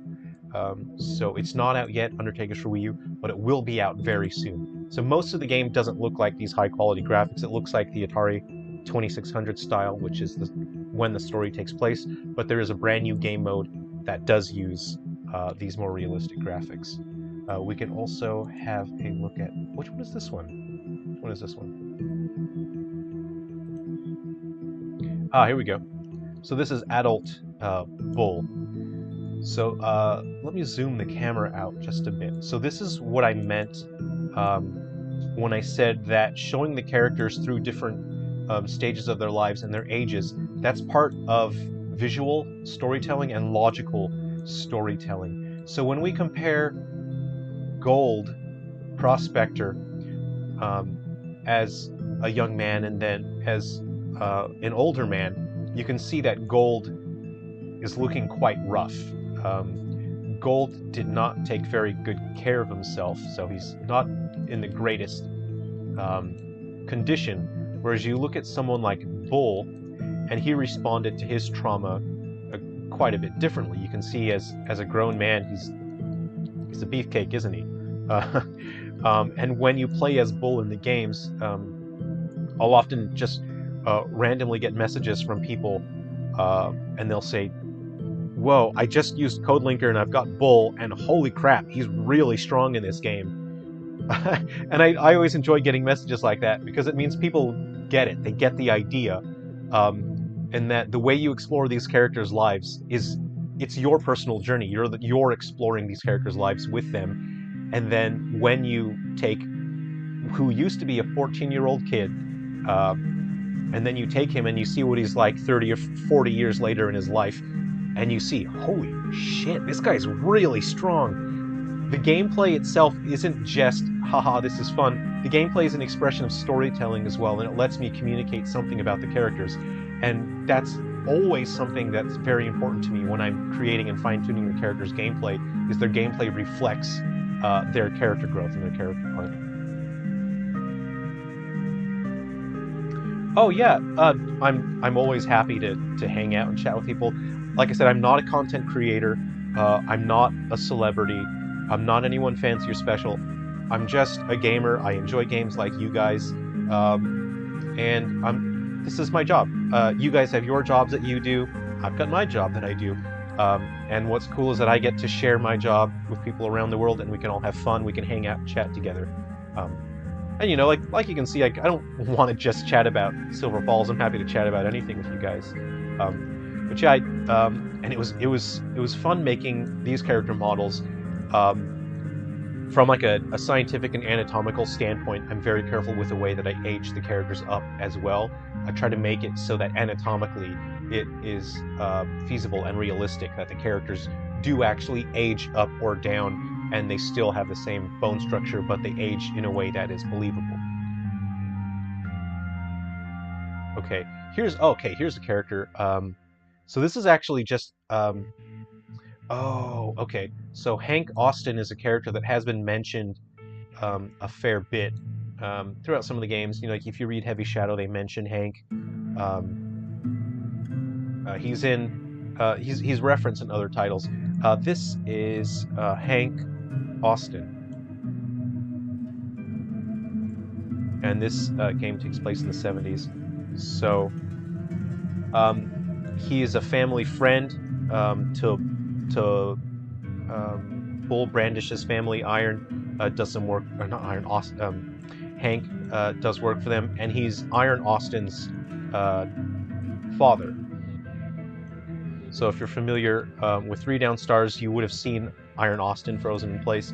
If you've read Heavy Shadow, you'll see Iron Austin, and I believe the last update for Galaxy Bound Curse, Iron Austin is actually recruitable, so you can recruit Iron Austin in that. So this is Hank Austin. This is Iron Austin's father. I actually really like his plaid shirt. You know, his clothes are a bit rough and dirty. He's been doing lumberjack work. That's his shirt. He's got this sort of cool cap. And in a way, he almost, and this is something again, something I'm very careful with.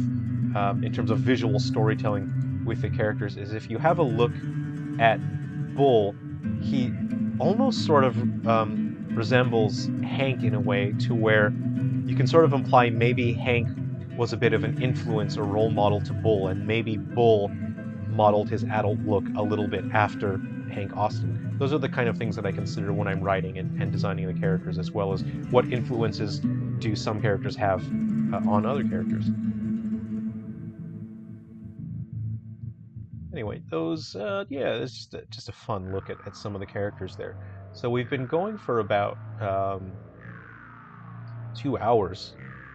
So maybe we'll wrap things up, and then I'll get back to work on Why Inside Its Umbra. What I'm doing now is I'm just finishing the dialogue for these characters. Like, say for example, I've written out the dialogue, but now I need to do things like I need to select the animations for the characters that match the lines of dialogue. I'll proofread them, make sure that there aren't any typos, anything weird or crazy, and then what I'll do is I'll grab the characters and then I'll move them to different locations on the environment. So as you explore the environment, you'll find different characters in different places. And there's no combat in Explorer mode. Again, Explorer mode is just a relaxing, chill mode where you get to become familiar with the environment, because the story mode is quite challenging, and you explore story mode with just a flashlight. It's quite there is a GPS that you can use on your gamepad as well, so there's a map GPS to help you, but this daytime mode just lets you explore it and become more familiar with the environment. Oh, Waking Bear. I've been playing a lot of Pinball Arcade on the Wii U lately. Actually, yeah, I played a heap of pinball on the Wii U as well. I had the one, I forget which one it's called. I don't know, I kind of have a soft spot for pinball games. Just quite fun and very, very chill. Also, I really like, you know, I don't know, there's just a satisfying, when you pull the triggers, you know, and then the pinball makes the sound and it clanks. Something satisfying about it. Anyway, hey, thanks for hanging out, everyone. I really had fun hanging out with everyone. It's been fun, been relaxing, been chill, and I hope you had fun looking behind the scenes and seeing how some of the things work about the game. So I appreciate you all hanging out. Thanks very much for supporting Silver Falls. it's an incredible help when you guys go and you tell other people about the series. I really appreciate it. So yeah, it's an immense help when you let people know that the games are out there and that share what you enjoyed about the games. So the update for 3 Down Stars is finished. It's all done. We did an immense amount of testing. There's tons of new content in 3 Down Stars. There's a graphical overhaul. It's significantly more stable. It's a massive update for 3 Down Stars. That's all done. Hopefully Nintendo can roll that out pretty quickly. Later on, I'll be working on an update for Guardians of Metal Exterminators to improve the stability of that game. We do have updates coming to Ghoul Busters as well, which will add the Frontier Busters mode. That's going to be tons of new gameplay. That's going to give hours and hours and hours of replay for Ghoul Busters. Excuse me. And I'll be finishing up White Untitled Chapter. You had just a brief look at what it's going to look like. There's an immense amount to explore in White Untitled Chapter. There's going to be massive amounts of gameplay. I didn't get to show you Gaiden 3D as much. We'll do that next time. We'll hang out more. Yeah, so I appreciate you for hanging out. Thanks for having fun. Thank you for enjoying the games and for supporting Silver Falls. And I am working on free homebrew titles still. They might have to wait until next year until I can launch the next free homebrew titles because I have to focus on these 3DS and Wii U games and stuff. Alright everyone, thanks very much for hanging out on the stream. I appreciate it. Take care of yourselves. I'll check in again soon. Yeah, Waking Bear. Take care everyone. Thanks everyone. That was fun. I appreciate it. See you next time, alright? Alright, see ya.